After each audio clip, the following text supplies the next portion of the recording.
Fúnkẹ́ Ìyálájé ti dé. Pèdèpèdè tó méde pè níwájú elédè tó gbèdè lọ́wọ́ melédè tó fi kọ́ melédè jẹ́. Ìyálájé mi Fúnkẹ́ o. Sọ̀rọ̀sọ̀rọ̀ tó mòye o. A fẹ́ gbọ́ ẹ. Ẹ yàtọ̀ sáwọn gbàǹtọ́ ẹ yóò bàbá wọn lẹ́jẹ́.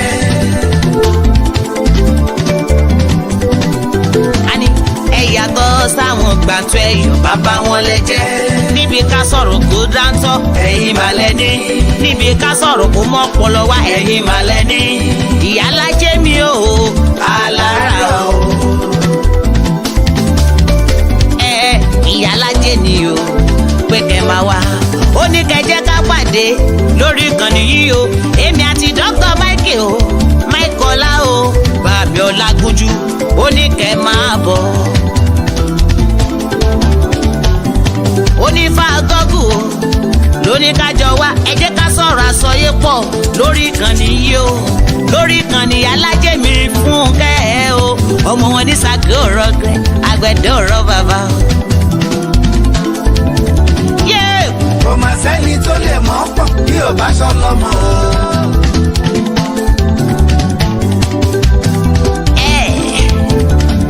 Ìyálájé àti Dr. Michael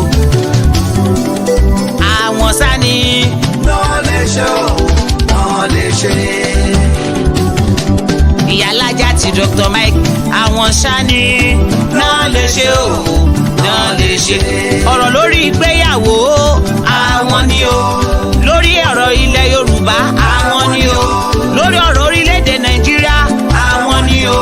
Lórí ohun tó ń trendy lágbàáyé àwọn ni o. Ìyálájé àti Dr. Michael ló ní kẹ́ máa bọ̀. Ẹ máa bọ̀. Ẹ jẹ́ ká jó bọ̀. Ẹ̀yin ará mi ẹ jẹ́ ká bọ̀. Ẹ máa bọ̀. Ẹ jẹ́ ká jó bọ̀. Ẹ̀yin ará mi ẹ jẹ́ ká bọ̀. Bàmí Moses Abíọ́dún Òjó ló ní wípé ẹ jẹ́ ká yọ o. Ẹ mú kalẹ̀ sílẹ̀ ẹ wá gbọ́ wa o. Ọ̀rọ̀ tó dáńtọ́ ọ̀rọ̀ tó kún ọ̀rọ̀ tó mọ́pọlọ wá tó mú làákà ìdání. Ẹ mú kalẹ̀ sílẹ̀ jẹ́ ká jọ gbọ́. Dr. Moses Abíọ́dún ọmọ wọn ní Ìgbàjọ. Òjó òjó òjó òjó òjó òjó orílù o òjó òjó òjó ọlọ́pọ̀lọ́ pípé lóní kẹ́ máa bọ̀. Ọmọ wọn ní Ìgbàjọ mo bá ròde àtàtà. Òun àti Ìyálájé o náà ṣètò yìí wọ́n ní kẹ́ máa bọ̀ wá èèyàn lọ́pọ̀lọ́ pípé ká sọ̀rọ̀ kó dáńtọ́ ká dẹ̀ tún fa kò mú òkun yọ. Ẹ máa bọ̀ Bọ́lá White Fúnkẹ́ tantan o pé kẹjẹ́ ká máa gbọ́ Fúnkẹ́ Ìyálájé lórí Facebook lórí Instagram lórí YouTube àti lórí Twitter wọ́n tún wà lórí TikTok Fúnkẹ́ Ìyálájé. Ẹ máa bọ̀ ẹ jẹ́ ká jọ gbọ́. Fúnkẹ́ Ìyálájé o ìwọ lọ̀rọ̀ tí wọ́n sọ. Ayọ̀ lèdì àsìkò yìí o. Ọmọ Yorùbá tó dáńtọ́ ló ní kí n máa ké tantan. Òun àti Dr. Michael Ọlá ní kí n máa pariwo pé ká tẹ́tí bẹ̀lẹ̀ jẹ́ ká wá gbèsò. Fúnkẹ́ Ìyálájé ló ní kí n máa ké tantan. Òun àti Dr. Moses Abíọ́dún Òjó wọ́n ní kẹ́ máa gbọ́ lórí ìkànnì tá a wà lórí ìkànnì Ìyálájé ìyẹn Fúnkẹ́. Ẹ máa gbọ́ ẹ máa gbọ́ ẹ máa gbọ́ ẹ máa gbọ́ ìkànnì àgbọ́dùnú o. Ẹ máa gbọ́. Ìkànnì àgbọ́dùnú o. Ẹ máa gbọ́. Ká sọ̀rọ̀ kó dáńtọ́ lórí ìkànnì tiwa bá ní o. Ọmọdé àti gbàgbé pa tún máa ṣe give away once in a month. ẹ sáré ẹ wá gbọ́. Bọ́lá White Bọ́lá mi mò ń pariwo. Alájọkẹ́ ọ̀sà ló ń pariwo lọ́wọ́. Ẹni tí ó mọ̀ mí kó lọ gbé náà wá kó wá wá lóyún lòun àbọ̀lì bèbí tó ń gbọ́ lọ́wọ́. ẹ máa bọ̀ ẹ jẹ́ ká jó gbọ́ ẹ̀yin ará mi ẹ jẹ́ ká gbọ́.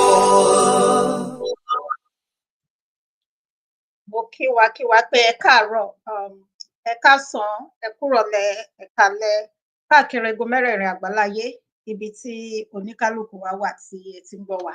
Ẹ ṣé gidigidi gan ni. Bí ẹ ṣe ń darapọ̀, ẹ jọ̀ọ́ torí Ọlọ́run, ẹ máa bá wa pín ètò. Màá kí gbogbo yín ní kọ̀ọ̀kan bí mo ṣe ń rí orúkọ yín o. Ẹ ṣé.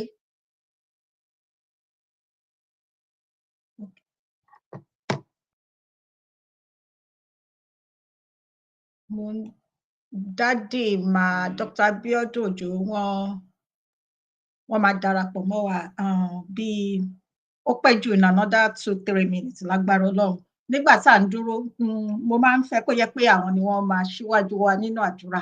Nígbà tá à ń dúró, ẹ jẹ́ kí yín ní kọ̀ọ̀kan. A dúpẹ́ lọ́dọ̀ Ọlọ́run, ọba tó pa wá mọ́, ọba tó dá wa sí, ọba tó tún jẹ́ kẹ́yìn àtèmi ká tún wà láyé, ká wà láàyè, ká wà lálàáfíà. Ọ̀rọ̀ wa tọ́pẹ́ ó ju ọpẹ́ lọ. Mo kí yín lẹ́ẹ̀kan sí pé ẹ káàbọ̀ sí orí ètò. Orúkọ tèmi kò yí padà. Fúnkẹ́ Ìyálájé. Fúnkẹ́ bákan náà, èmi náà tún ní Fúnkẹ́ Ìyálájé Global ní orí YouTube. Fúnkẹ́ Ìyálájé Global. Ẹ bá mi lọ́bẹ̀, ẹ bá mi subscribe, kẹ bá mi like, kẹ comment. Tẹ́ bá ti ń kúrò ní ọ̀dọ̀ mi, ẹ bá mi yà sí ọ̀dọ̀ ọ̀gá mi, Dr. Michaela. Ẹ ṣé lọ́pọ̀lọpọ̀. Ẹ jẹ́ kí n wá bẹ̀rẹ̀ sí ní kí yín bí mo bá ṣe rí orúkọ níbí báyìí ni. Bàbá mi Kọ́hìndé Òsèní Saliman, ẹ káàbọ̀ sí orí ètò. Ẹ kú gbogbo gbà, gbogbo léńkọ́. Ẹ ṣé àdúpẹ́. Mr. Saheed Ìtànọlá, ẹ káàbọ̀. Ẹ ṣé àdúpẹ́. Ìyá wa Bókèdé Olúwatósìn Ìjìọlá, ẹ kú ọjọ́ mẹ́ta. Ibo lẹ lọ? Ibo lẹ gbà lọ? Happy New Year. Ẹ bá wa kílé o. Ẹ ṣé gidigidi gan ni lọ́pọ̀lọpọ̀. Ìyá wa Adéníkè Adédèjì, mọ́mì, ẹ kú gbogbo gbà o. Ẹ ṣé gidigidi gan ni. Ẹ kú àdúrótì. Ọlọ́run máa bá mi dúró ti ilé àti ọ̀nà yín. Ojú òní tì yín o. Ẹ ṣé. Ìyá wa Oyèdìran Fúnmilọ́lá Ọmọlé, ẹ káàbọ̀ mọ́mì. God bless you ma. Mọ́mì Ọláyínká Ọlábọ̀dé, ẹ káàbọ̀ sí orí ètò. Dádì Fatai Mọ́tájò, ẹ káàbọ̀ sí orí ètò. Ẹ ṣé gidigidi gan ni. Bí ẹ ṣe ń darapọ̀, ẹ máa bá wa ṣe kíni, ẹ máa bá wa pín ètò. Ẹ jẹ́ kí n ṣe ìpolówó ráńpẹ́. Tẹ́ bá ń ṣe ayẹyẹ ọjọ́bí, tẹ́ bá fẹ́ ká kí yín, ẹ kàn sí mi. Ìrọ̀rùn ló bá dé, kò sí wàhálà. Ṣọ́rọ̀ mi yé yín, ìyan ení. Ìkejì, ẹ wo orin tí a máa ń kọ, tá a máa ń gbé wọlé yan jingle. Ẹ fẹ́ ṣe jingle àbí ẹ fẹ́ ní ayẹyẹ ṣe ní orílẹ̀-èdè Nàìjíríà. Ìgbéyàwó, ìṣílé, ìsọmọlórúkọ àti nǹkan tó dára tí mo gbà ládùúrà pé kò ní wọ́n ní ọ̀dẹ̀dẹ̀ yín àti èmi. Ẹ bá a kàn sí Madam Ọmọbọ́lá White. Àwọn ni wọ́n ń ṣe, àwọn ni wọ́n orin wọn nìyàn. Màá kí yín o, mo rí yín bí ẹ ṣe ń darapọ̀. Màá kí yín, ẹ ṣé gan ni. Ìyẹn lọ bẹ́ẹ̀.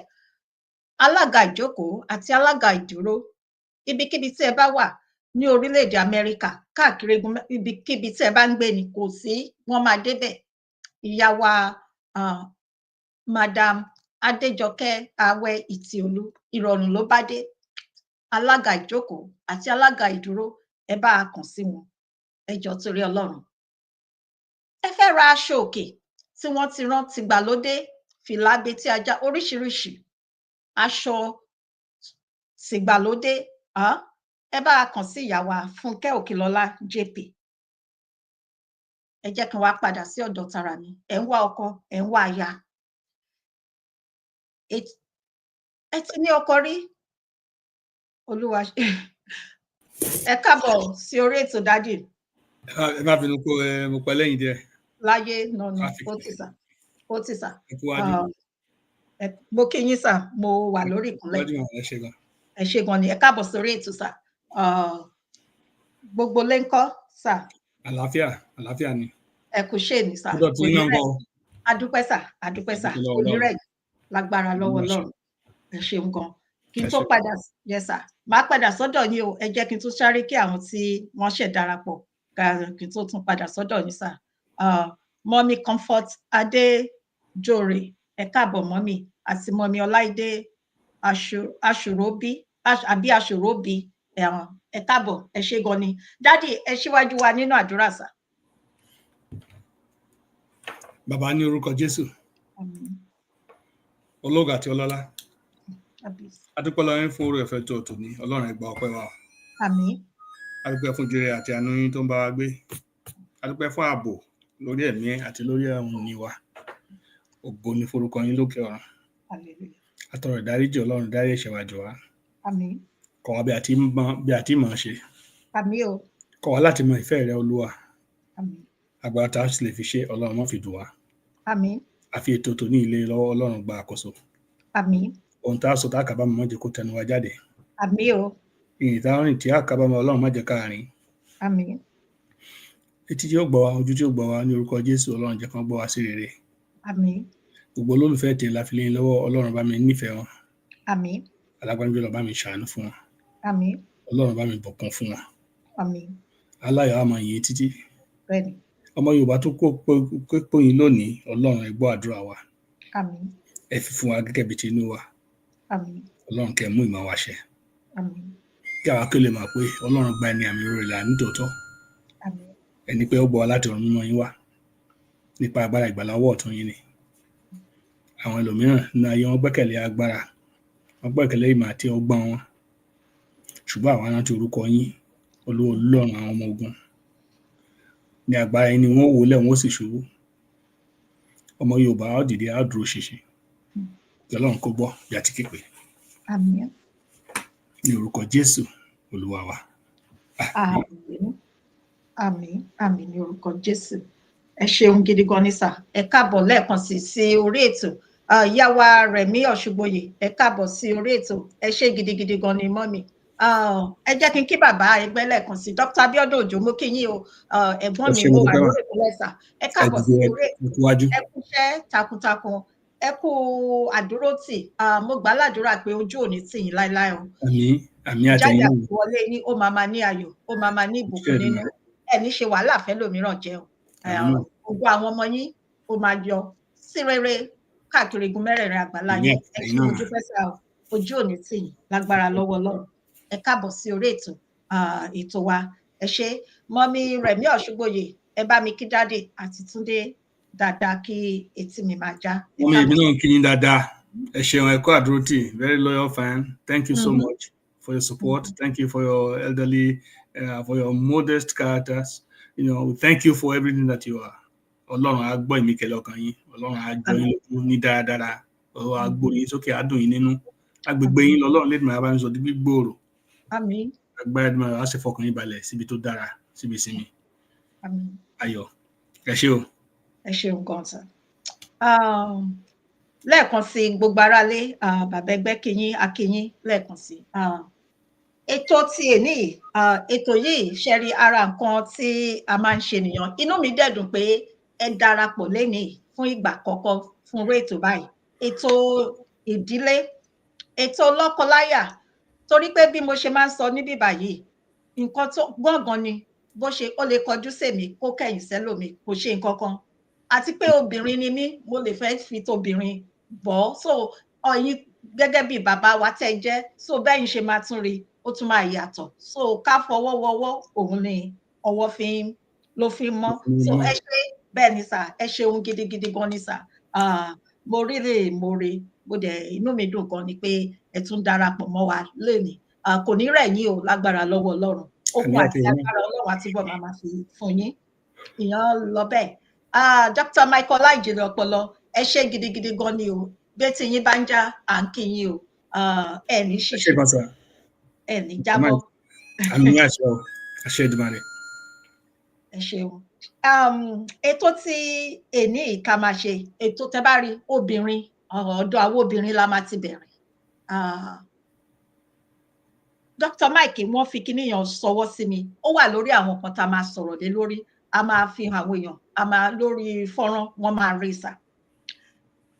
Ayé yìí obìnrin àsìkò yìí ibi tí ayé yìí ń lọ sà kò yé èèyàn mọ́ ó ti dàrú sà. Obìnrin àsìkò yìí àwọn ọ̀dọ́bìnrin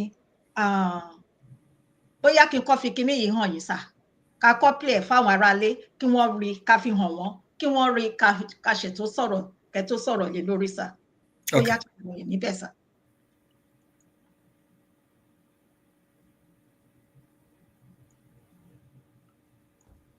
I'm SP Dafe Bright, and this is Delta State Police Command.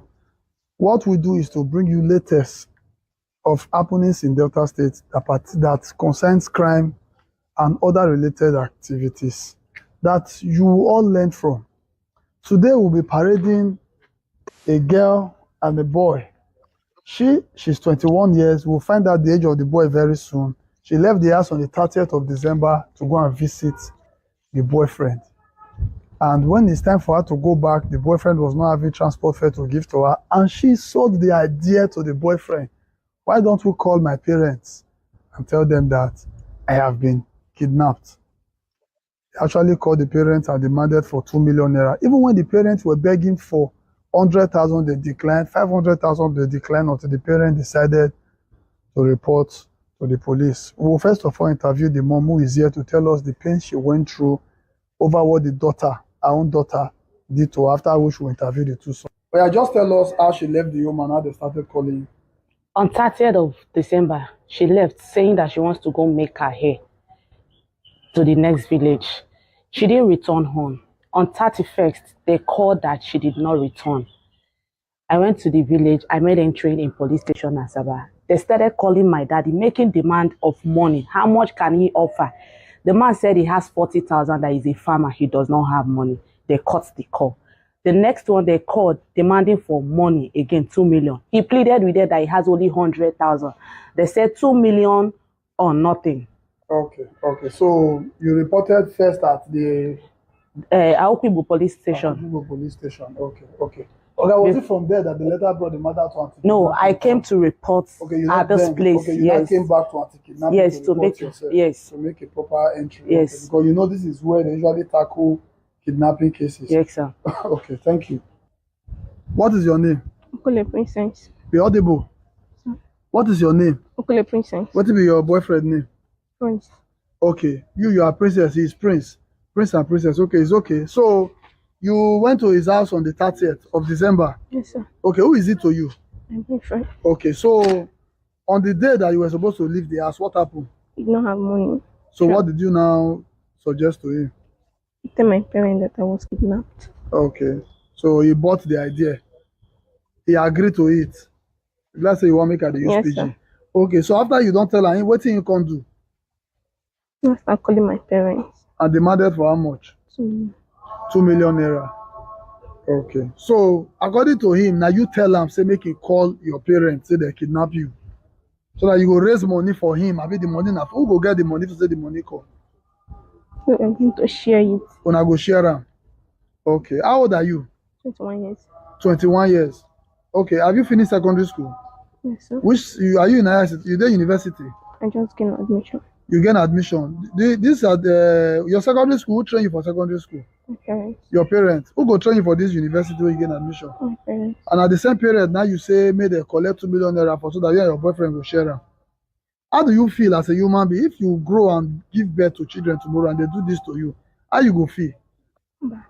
Talk, man. When many people hear you, you go feel bad. Okay. My friend, what's your name? Prince Kedu. Prince Kedu. Yes, what is who is she to you? She's my girlfriend. Okay, she came to your house on the 30th of December. Yes, sir. So what happened the next day? I didn't have transport to give to her. Talk now. I don't get transport to give to her. So, okay. Yes, sir. So I suggested she slept. Talk. I suggested she slept over. Then the next day, then I'll now.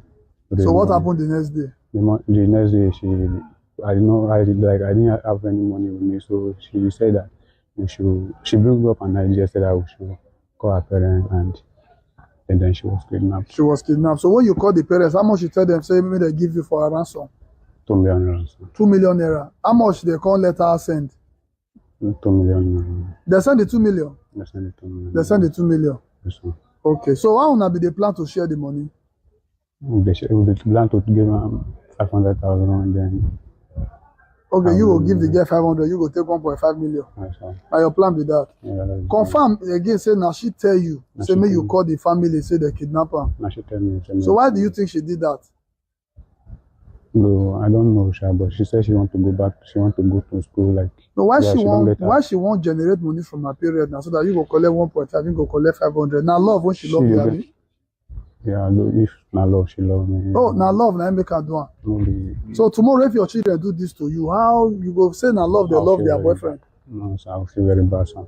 Okay, but you know what you have done, whether it's self-kidnapping or conspiracy, kidnapping is kidnapping. No, sir. Okay, so thank you very much. Like I always say, parenting is key. Parenting is key. I don't see the sin that the mother and the father has committed to train this child to secondary school, and like she has said, she has gained admission to the university and to be trained by the same parent, but she connect with her boyfriend to tell the parents that she was kidnapped in order to get a ransom money of 2 million naira. And according to the boyfriend, the intention was for him to take 1.5 million, while she would take 500,000. Indeed, things are happening. This is Delta State Police Command, and this is the anti-kidnapping section of the Delta State Police Command, where the mother reported. We went into our intelligence-led investigation and were able to arrest the boyfriend, who eventually told us that it was the girl who is the mother that told him to do and carry out these nefarious activities. We are here. They will dance to the music that they have started playing. Thank you. Ẹ jọ̀ọ́ ká tó tẹ̀síwájú, ẹ má bínú sí mi ẹ̀yin aráalé. Mo kí ìyàwó òde Mọ́mí Bọ́láńlé David. Ẹ ṣé gan ni, Olúwa máa sọ agbára yín di ọ̀tun. Mo dúpẹ́.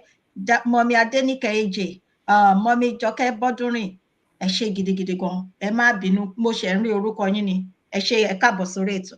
Ẹ ṣé gan ni. So, ṣe rí pé mẹ́wàá ń ṣẹlẹ̀ nínú ayé yìí sá. Bẹ́ẹ̀ni.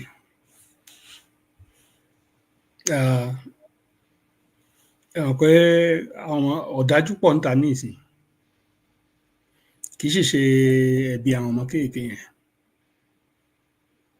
Ẹ̀bi ipò tá a bára wa ní orílẹ̀-èdè Nàìjíríà ni.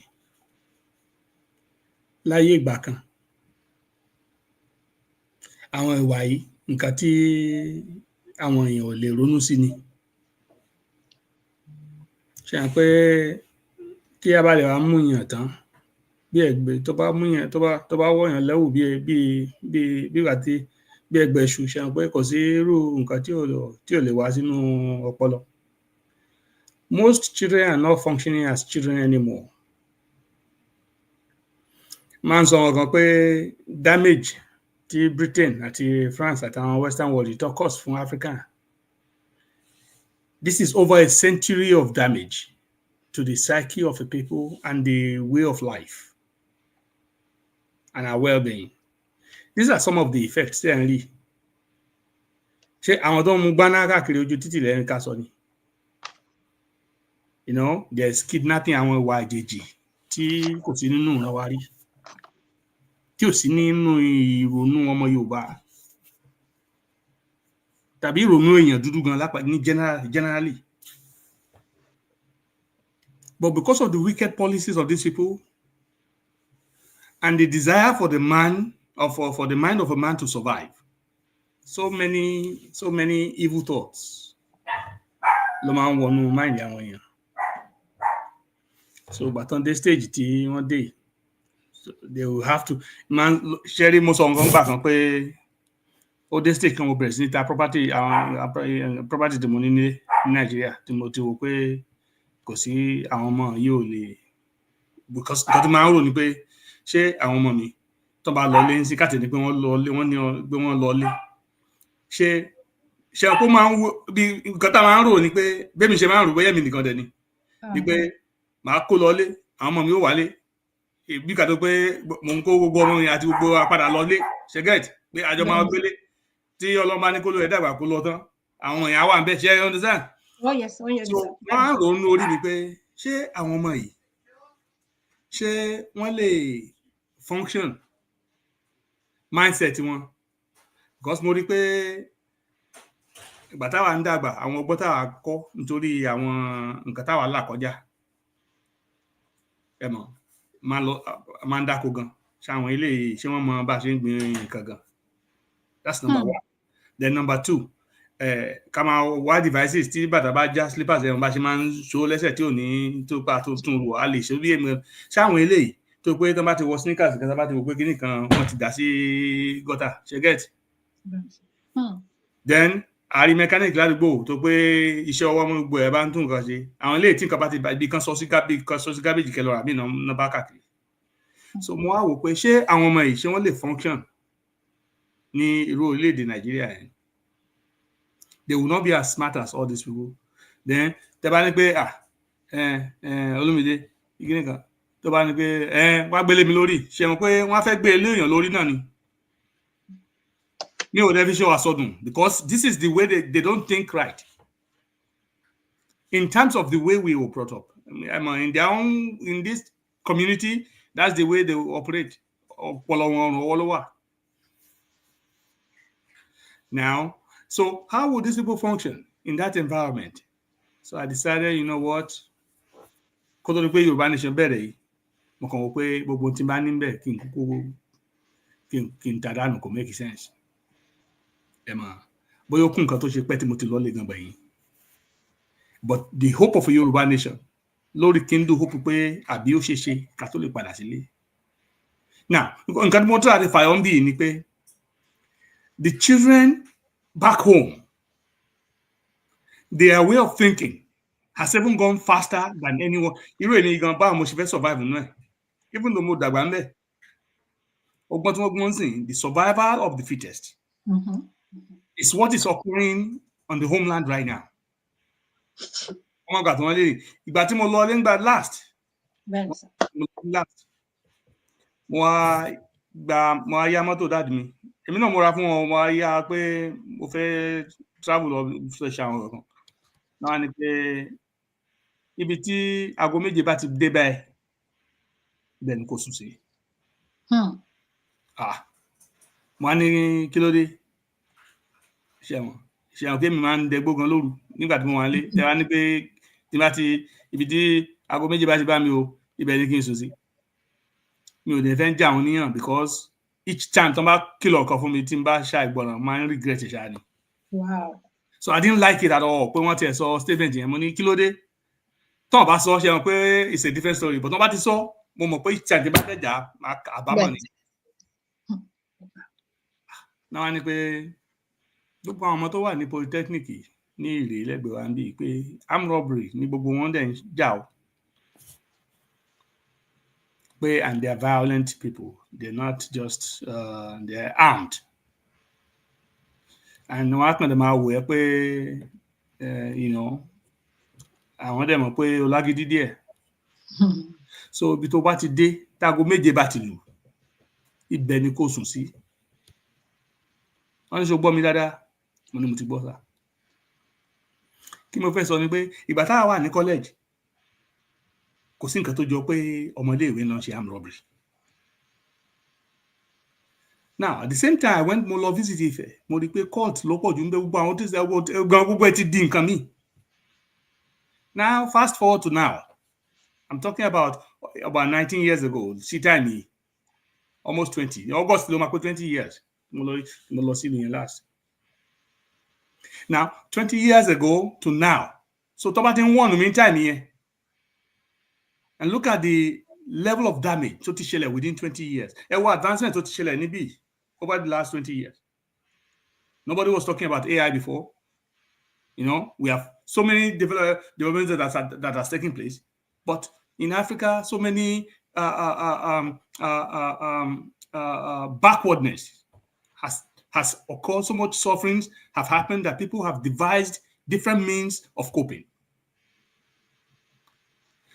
so àwọn ọmọ tó ń ṣe eléyìí tó ṣe yìí wọ́n tẹ̀lé mọ́ rí pé àwọn ṣe nǹkan bíi gbé ìkàkàn làwọn ṣe fóbi kan.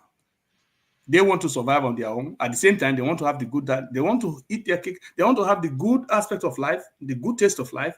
And at the same time, be able, they don't have the means to afford it.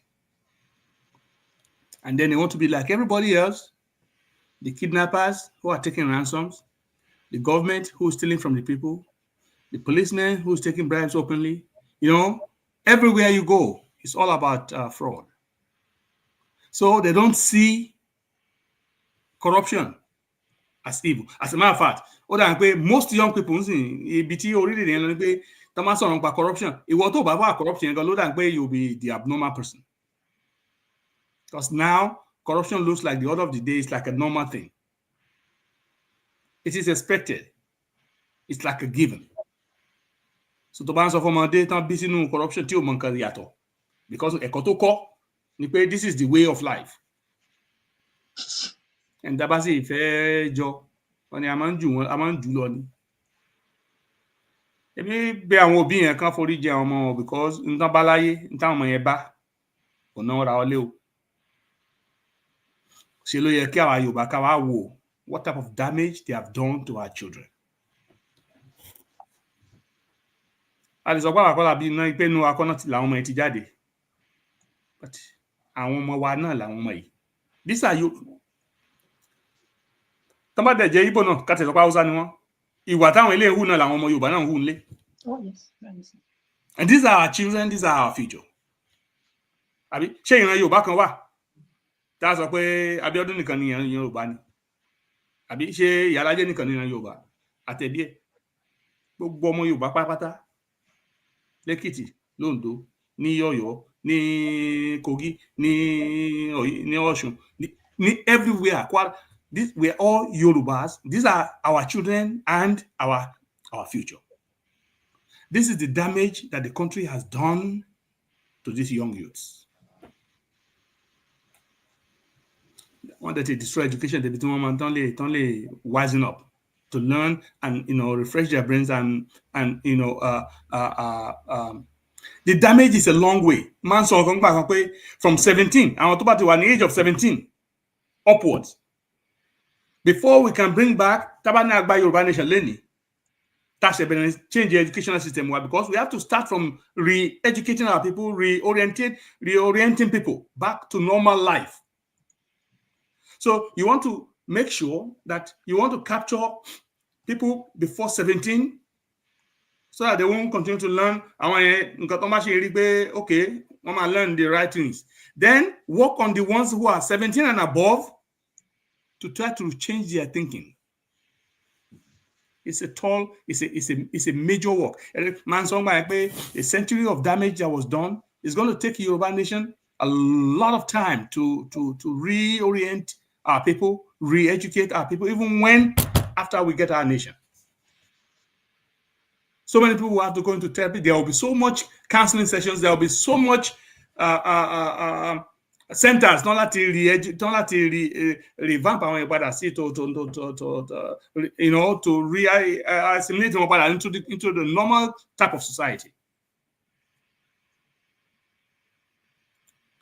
But Elijah, ó béèrè pé ìlọ́po méjì agbára tí ọ̀gá òun ní Elijah ló ń fẹ́. Elijah kan wò pé ìlọ́po méjì kẹ ó ní ṣùgbọ́n ó ní kò sọ tó ṣòro ṣe fọ́lọ́run. Conditions tó bá rí mi nígbà báyìí tá fẹ́ mú mi tá fẹ́ gbà mí yóò rí bẹ́ẹ̀. Eléyìí tí mi ń sọ yìí. What I'm saying is that to get our nation and our people back, to reorient, to correct the damage that has been done to us, it's a huge task.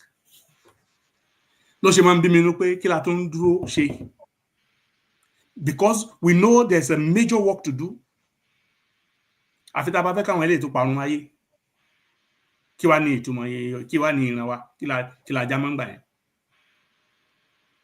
So irú àwọn ìwà àjèjì táwọn ọmọ yìí hù yìí kì í ṣe ìwà ọmọ Yorùbá. Ṣe ló yẹ ká fi ìwà Yorùbá kọ́ àwọn ọmọ tiwa. ká fi èdè wa kọ́ àwọn ọmọ tiwa, ká fi àṣà tiwa kọ́ àwọn ọmọ tiwa, kán jẹ oúnjẹ tiwa, kán mu omi tiwa, oògùn tiwa, ìṣe wa,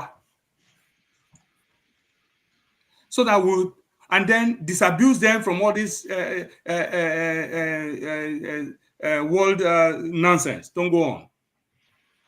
And after we have been comfortable enough, okay, now our people are more proud of who they are more back in terms of their way of their view of at life, their roles, in the community as a member of that society. Once we have come to that stage, then we can open up our children to the outside world again. But it's a major educational task that has to be done. Ó yẹ Ọlọ́run bó ṣe ṣe ọlá ẹ̀, irú Ọlọ́run ní òsì, irú èèyàn pọ̀ rẹpẹtẹ. Mo pé tó wá pé irú bíi bàbá olówó yìí wà láyé, irú àwọn yẹn wọ́n yìí mọ he will be able to think and work hard at the policies and procedures, the type of ministries tí orílẹ̀-èdè tí ọmọ Yorùbá ò need, at the type of help, because our people will need major help so that they can abandon the disease of Nigeria and be healed, be reborn, be given birth into a new way of life. So Britain, this is because I have looked. The damage is inestimable. You cannot quantify it. Not only with blood alone, not only people that have lost their lives, but the generation that is being destroyed. And this is not by accident, it is by design. But last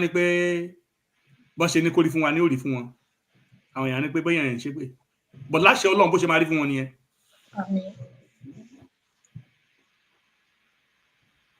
Ohun tí wọ́n ní fi abẹ́rẹ́ gún rẹ̀ wò kó tó fi gún ọmọ ọlọ́mọ. Àwọn òfin wọn àfi wọn wá wò ní kékeré.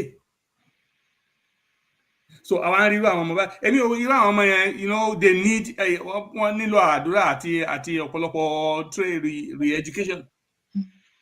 They have to get out. These children have to be taken out of Nigeria. Nigeria is what has done them. This is the product of Nigeria, not the product of Yoruba. Look, it can only get worse. I'll continue stay in Nigeria, we only make things worse for these young youths. You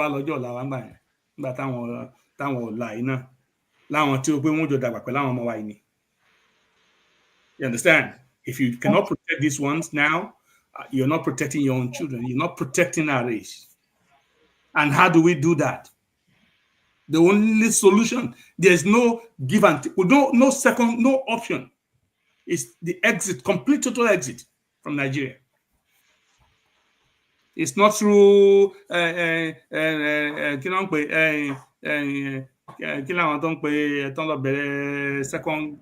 nonsense.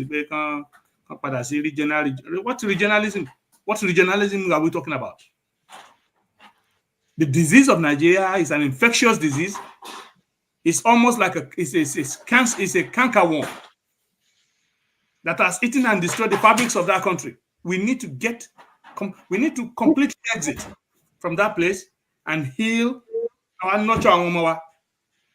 Ka wo won san, ka tọ́jú wọn, ka forílẹ̀-èdè ìlera lé wọn lọ́wọ́. Káwa náà lè nísìnyí, even nínú kòtò wa, nínú sàréè. This is the effect of Nigeria.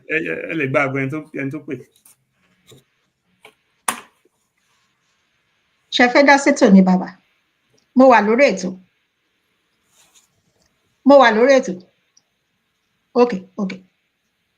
Okay, màá pè yín tí màá parí ètò. Okay, ẹ má bínú sir.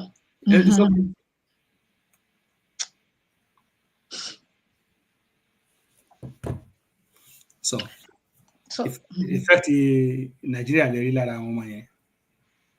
Torí ọmọ kankan nílùú yìí.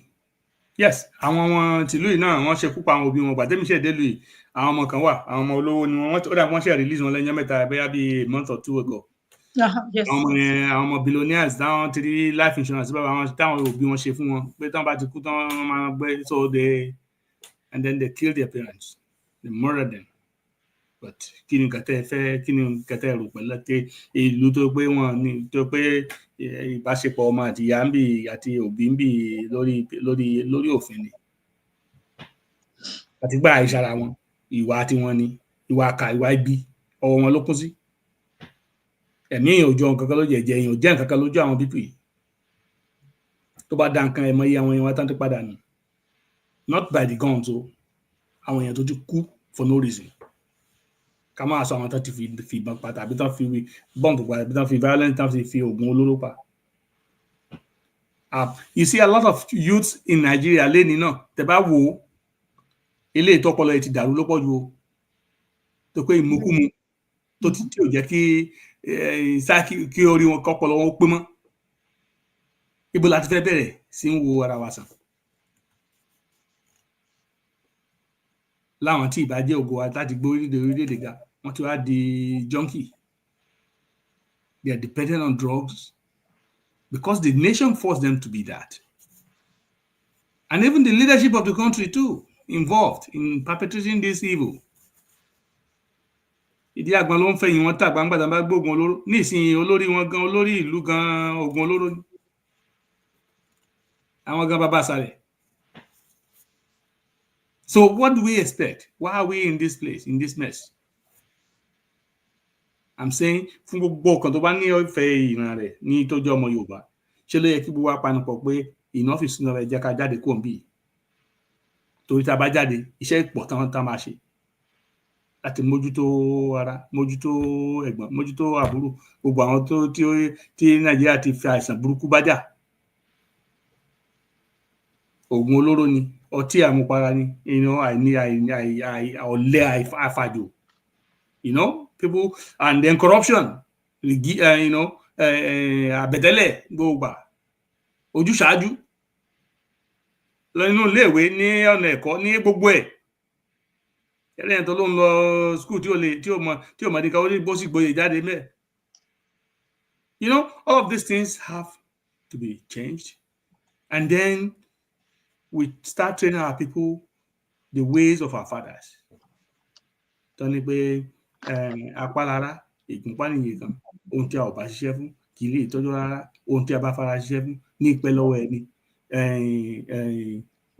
Ní wàá sí iṣẹ́ owó rẹ̀ mi iṣẹ́ la fi bẹ̀rẹ̀ kíga bí a ò bá rẹ́ni fẹ̀yìntì bí ọ̀lẹ làárí bàbá rẹ́ni gbójúlé àtẹ̀rámọ́ṣẹ́. Look at this is how they start to raise us up. Yes. And people believe in the dignity of labor. People believe in self-honor and in the preservation of good name. Not all that glitter is gold. They prefer, that good name to gold, because we know it is precious. But they came and they turned our thinking backwards. And say your name is not important. They gave us Mr. Stone, Mr. Zeke, Mr. Dad, Mr. Jack, and then tell you it is better to have gold than good names. We have to re-educate our people. And the effect of that is what we're seeing. In another tabashora, continue in another 5 years. As a matter of fact, Obigana Umagbo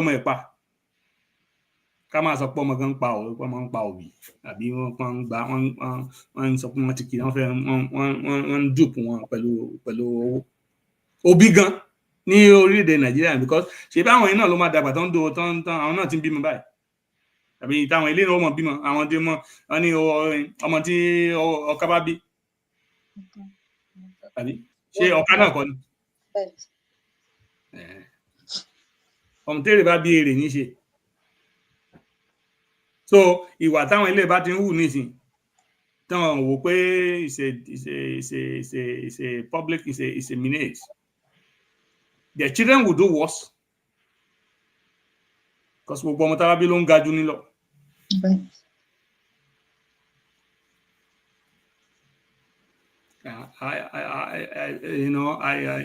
àrọwà tèmi á sọ my view is that we should get out of Nigeria as quickly as we can.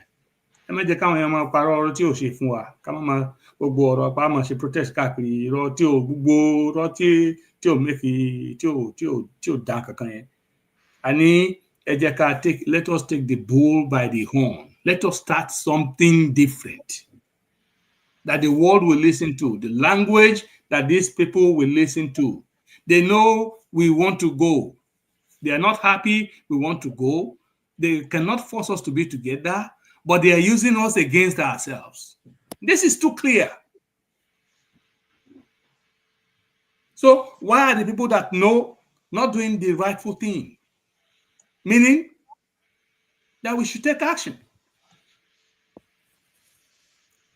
ẹ̀yin jẹ́ ká declare oríire wa lọ́la ká sọ pé báyìí pa ká sì bẹ̀rẹ̀ wàhálà kẹwàá wò bóyá ọmọ Yorùbá lọ bí òní lọ. ṣùgbọ́n àwọn kan tó ń jẹ́ nídìímọ̀ bàjẹ́ sọ pé ká sá máa sọ story every second lámà ká máa yí from one place to another. àwọn olóṣèlú tó dà sáà ni wọ́n máa gbé oríṣiríṣi different focus. Different focus from the focus of Yoruba. Why are we still parabolating all around? Àwọn bàbá wa ló pa lórí pé tá bá fi ọdún kan pèsè ìpìlẹ̀ òwúrẹ̀ ìjọ ọ̀la tó fẹ́ bugi sàn gan-an. And we're seeing the evidence of what is happening to our children. Our children are becoming foreigners. These are not the characters of Yorubas. This is not what our people, what our race, this is not the type of people we are. And yet, these behaviors are manifesting among our children. And it's not alarming, and people are not disgusted by it. Our Joko Ama so story kakiri, Ama parambulate in 1 second, one place. Ama yiloju kan bi agababa. We cannot continue to deceive ourselves. We should be telling ourselves the truth. You want to aye mi oto ni mi o so. Òótọ́ lèmi ó sọ ẹni tí ò bá nífẹ̀ẹ́ sí kó má nífẹ̀ẹ́ sí. aṣòótọ́ ayé aṣòtítọ́ ayé nítòótọ́ òṣìkàlú ni ṣùgbọ́n tẹ́mi lọ́rùn bẹ́ẹ̀. òótọ́ ni aṣòtítọ́ ayé òṣìkàlú ni wọ́n ní oore ni igun ṣe tó pa lórí bí kàtàkà pé òtítọ́ ló sọ tó pa lórí. òótọ́ náà ni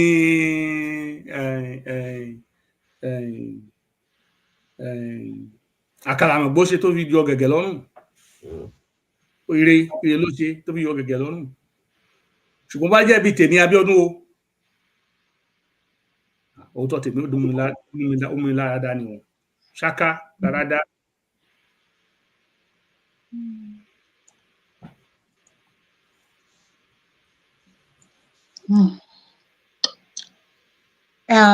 ẹ kú òun sà ẹ ṣeun gan ni ẹ jẹ́ kí n sáré kí àwọn tí wọ́n tún ṣẹ̀ darapọ̀ mọ́ wa ká tó tẹ̀síwájú mo kí yín o màámi Yẹmí Folúkẹ́ ẹ káàbọ̀ sí orí ètò ẹ ṣé gan ni àgbáyé adalẹ́ lágbára lọ́wọ́ Ọlọ́run ẹ ṣé lọ́pọ̀lọpọ̀ mo kí yín dadi Busari Oṣuọlálé ẹ bá mi kílé Dr. Jonathan Ọ̀jẹ̀dòkun gbogbo lé ńkọ́ ẹ bá mi kí gbogbo lé wa o àṣàbàrí àgbè yín o ẹ ṣé mọ́mí Ọmọlára Ògúndáre ẹ káàbọ̀ mọ́mí ẹ ṣé gan ni ìyàwó ayé ti kùn ẹ káàbọ̀ sí orí ètò ẹ ṣé lọ́pọ̀lọpọ̀. nǹkan tí a fi hàn yan lẹ́ẹ̀kan sí ẹ kú ohùn lẹ́ẹ̀kan sí sà ọpọlọ yóò ní dọ́bà. ayé ó ti dojúrú ó ti bàjẹ́ gan ni ẹ̀ṣẹ̀ ti gborí ayé òkùnkùn ohun tí kò dára làwọn èèyàn ń kọ́ ayélujára yìí ó wà nínú nǹkan tó kó bá wa bí orílẹ̀-èdè Nàìjíríà ti ṣe ọ̀pọ̀lọpọ̀ àwọn tí wọ́n ń ṣe àwọn ọmọ Yorùbá tí wọ́n ń ṣe eré Yorùbá tó yẹ kí wọ́n máa gbé àṣà àti ìṣe ilẹ̀ Yorùbá lárugẹ, ọ̀pọ̀lọpọ̀ nínú wọn ni àwọn ọmọdé tá a rí yìí tí wọ́n ń wo àwòkọ́ṣe wọn tí wọ́n ba ayé ọ̀tá wọn jẹ́. Ní ẹ̀jẹjọ mi ò mọ̀ bóyá eré ètò kan tí mo ṣe ó lọ káàkiri, arábìnrin náà ìyálájé ibì kan ni wọ́n ń pè ní ìyá àfàlẹ́ or something ní Èkó tí wọ́n mú fún egbò igi olóró. Tẹ́ bá rí egbò igi olóró yànsà tí wọ́n fi hàn, nǹkan tẹ́ sọ yìí náà ni pé nígbà náà lọ́hùn, nígbà ayé ọjọ́ òun, múra sí iṣẹ́ ọ̀rẹ́ mi ni, wọ́n á ní ká kọ ká há sí orí ni. Ìdí ni wípé tó o bá ṣiṣẹ́ kó o làágùn o ò ní jẹun. Wọ́n fi ń kọ́ wa èyí tí kò rí bẹ́ẹ̀ mọ́ nísìn ní àsìkò ní òde òní bí a ṣe wà nínú ẹ̀. Ọ̀pọ̀lọpọ̀, ẹ má ṣì mí gbọ́ o ẹ̀yin aráalé, tòótọ́ ìlú le, iṣẹ́ wà fáwọn ẹlòmíì tí wọn ò fẹ́ ṣe. Ìwàkúwà, wọ́n fẹ́ gbé gbèsè ayé, wọ́n ṣàfẹ́ mi, wọn ò nítẹ́lọ́rùn, wọn ò fẹ́ dúró de àsìkò wọn torí pé kí ni irú àwọn obìnrin tá a sọ tí wọ́n mú fún egbògi olóró yan torí pé ìsàlẹ̀ ọ̀rọ̀ lẹ́gbìn, wọn ò mọ bí tí wọ́n ti ń mú gbogbo ibi tí wọ́n ti ń rí owó yìí tí wọ́n fi ń ṣe kí ni tí wọ́n fi ń múra gẹ́gẹ́gẹ́gẹ́. Wọ́n wà káàkiri bẹ́ẹ̀ orí TikTok, orí Instagram àti bẹ́ẹ̀ bẹ́ẹ̀ lọ. Kódà ní orílẹ̀-èdè àwọn ìlú òyìnbó náà káàkiri sà tí a bá wò àwọn ọmọbìnrin, àwọn ọ̀dọ́bìnrin wọ̀nyàn ní ọ̀pọ̀lọpọ̀ gbà tẹ́ bá rí sà, wọn ò fẹ́ jókòó, ọ̀pọ̀lọpọ̀ nínú wọn ní sà wọn ò fẹ́ wọ́n ń kọ́ ìkọ́kùkọ̀ láti orí ayélujára. Nǹkan tèmi ò ṣe rí tí mo jẹ́ ọmọbìnrin nígbà tí mo wà ní ọjọ́ orí wọn ò náání, wọn ò bìkítà, wọ́n ń ṣe é sà. Bẹ́ẹ̀ni, because wọ́n fi technology yẹn is another way of using it to wọ́n kórìíra ìran dúdú. Ó tún sọ lẹ́ẹ̀kan sí pé wọ́n kórìíra ìran dúdú. Ẹ rí i pé láàrin àwọn àfi àwọn díẹ̀díẹ̀ tó bá yàwọ́ láàrin àwọn funfun, mostly ọmọ dúdú àti àwọn kòkòyé tó ń kàkún funfun náà ló pọ̀ jù ní tí social media àti world website tó ń misuse. Because a lot of àwọn tó dá àwọn kìíní ilẹ̀ wọn ìjẹ́ káwọn ọmọ wọn gan kan wọn ìjẹ́ káwọn ọmọ wọn gan dé díẹ̀. Ṣùgbọ́n they can give poison to the world and then try to shield their children from it. Ṣùgbọ́n ìgbàgbé ló ṣe wọ́n. Àwọn ọmọ tí wọ́n dárò pé àwọn ń dáàbò bò yẹn inú ayé kan iná náà jọ̀wọ́ pẹ̀lú àwọn ọmọ tí wọ́n ń ta oògùn olóró fún, tí wọ́n ń fún ní nǹkan oró láti bà tí wọ́n jẹ́. So many ìwàkiwà ló wà lórí ayélujára. People no longer value the degree. Wọ́n make sure pé wọ́n useless education wà. So wọ́n tó bá sọ pé ó fẹ́ lọ kàwé, ó fẹ́ ṣe, ó fẹ́ gbé nígbà tó bá jáde tó ríṣẹ́, tó rẹ́ni tí ò kàwé, tí ò ṣe nǹkan tó tún hire ṣe understand. Ṣe pé wọ́n ti fi bad taste sí èèyàn lẹ́nu bẹ́ẹ̀. Àtòbí tó ṣe làálàá, tó ṣe wàhálà, tó kó jọ, tó wá gbogbo ọ̀nà. Ìyà táwọn òbí mi ń jẹ láti ran ọmọ níléèwé. Wọ́n sọ iléèwé di pé irọ́ o, ìwọ náà lọ ìdá kan ní kó lọ mọ́ kọrin tàbí kó lọ wáṣẹ́ kọ́ tàbí kó lọ ṣòwò. Fáwọn obìnrin tán dẹ̀ tí ò sí means láti lọ, they have to devise means to survive. Àwọn náà wá jókòó sí wọn á di internet lot lizard. Abadita mele owó lé lónìí, abadita mọ́ yẹn, owó fóònù lọ́tùnla, abati gbà yẹn, ta mọ́ yẹn. This is the behavior that a lot of them now engage in. And you can't blame them. Ṣé wọ́n ní bí wọ́n sáà ti gbé ilé ayé? Ta fẹ́ kú? Ta níyàwó? Kò sí sà. Ta má dẹ̀ lọ wáṣẹ́. Gbogbo àwọn olórí tó wà lórí náà ẹ̀yìn ńlẹ̀ owó lọ́wọ́ ẹ̀yìn ńlẹ̀ kò tẹ̀ tó wá sówó lọ́wọ́ gan-an wá tún lẹ́yìn ìgbà tó bá ṣe wọn bá ṣe tán bí ṣe tó lóyún wá tún dálẹ̀ pẹ̀lú ọmọ. Kò sófin tó fẹ́ mú ọkùnrin yẹn accountable. Àwádìí single mother pàpàdóró. So bá nírú ìyá yẹn tí àtijọ́ àti mú tí ò mọ̀ bó ṣe fẹ́ ṣe. láwa raise ọmọ tí àfi tọ́lọ́run bá kàn ní pé kọ́mọ yẹn kó yé kó yanjú kó yàn. That's a major stack. That's a challenge ahead for that child. And that child will not be able to even think right. And to fẹ́ ronú àti jẹun, and tó ronú àti báwo ló ṣe fẹ́ bá ibo ló ń fẹ́ gbégbà, ibo ló ń ti fẹ́ bí iṣẹ́ náà ti fẹ́ dẹ́rù sí tàbí kan tó ń wá bí tó ti fẹ́ rówó lẹ́sàn. And then what they're seeing on the internet, nǹkan tó ń rí lórí website, lórí TikTok, lórí Facebook, oríṣiríṣi, it's tempting enough that they want to live that lifestyle. So ẹni tí ò níṣẹ́ lápá, òun náà lọ máa gbalé tí ò lágbára ẹ̀. Tàbí tó bá tiẹ̀ lówó kan, owó tó mọ̀ pé kò lè sanwó ilé ẹ̀, wàá lọ gba ìwọ náà fẹ́ dàbí ọ̀rẹ́ ìta mẹ́lò. So they'll be forced to now start gbogbo ìwàkiwà tí ò sí nínú ìran Yorùbá. And what is the effect of that? Nígbà tí wàá bá dé bí ẹni tó yẹ kó fẹ́ wọn sílé, ìyẹn tí èèyàn bá ti rí ìwà pálapàla nù aya yọ̀sẹ̀. Àwọn ọkùnrin náà, àwọn gan ò tiẹ̀ wá bí kìlá àgbà àwọn tiẹ̀ fẹ́ níyàwó sílé mọ́. Because wọ́n máa wọ pé bùkátà làwọn bá káàkiri. Àti pé ìwà tán bá láwọn ọmọ yẹn gan náà, àwọn pé ṣé òun ló wá fẹ́ lè sílé. Because they have destroyed generations. The British government and the France cohorts have destroyed so many families in Africa, destroyed our way of life, and they're trying to exterminate us at this point.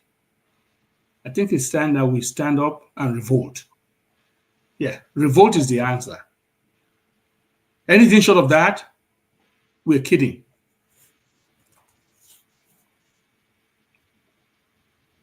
Yàgbọ́n bàbá wa náà pa lówe. Wọ́n ní tẹ́ bá ń lé àgùntàn tó bá di tó bá pẹ̀yìn tó bá pojú dà tí ò ní ibi tó fẹ́ sá lọ mọ́, ṣé kò ní pojú dà sí yàn? Ó máa pojú dà sí. That's the language that this world understands. Gbàgbà tá a bá ṣì ń lé wa tá a ṣì ń sáyẹn, a ní ibi tá à ń sá lọ ni. Ìmúṣẹ́ wa ò pé nígbà tá a mọ̀ pé kò síbi tá a fẹ́ sáwọ̀ ju kán pa wá sínú òkun lọ. Ìgbà la tó fẹ́ pojú dà pàná, ìgbà la tó fẹ́ pojú dà dáwọn tó ń bá wa yìí, tó ń lé wa yìí. Ó yẹ ká ti pojú dà láti bí 2 years ago. Ẹ wá máa tún dàrí wa káàkiri gbé tí ò pé ká máa àwọn ọ̀rọ̀ àlàfàǹṣà tí ò make sense ní ká máa sọ. Àwọn ìtàn tí ò dá kankan fọ́mọ Yorùbá.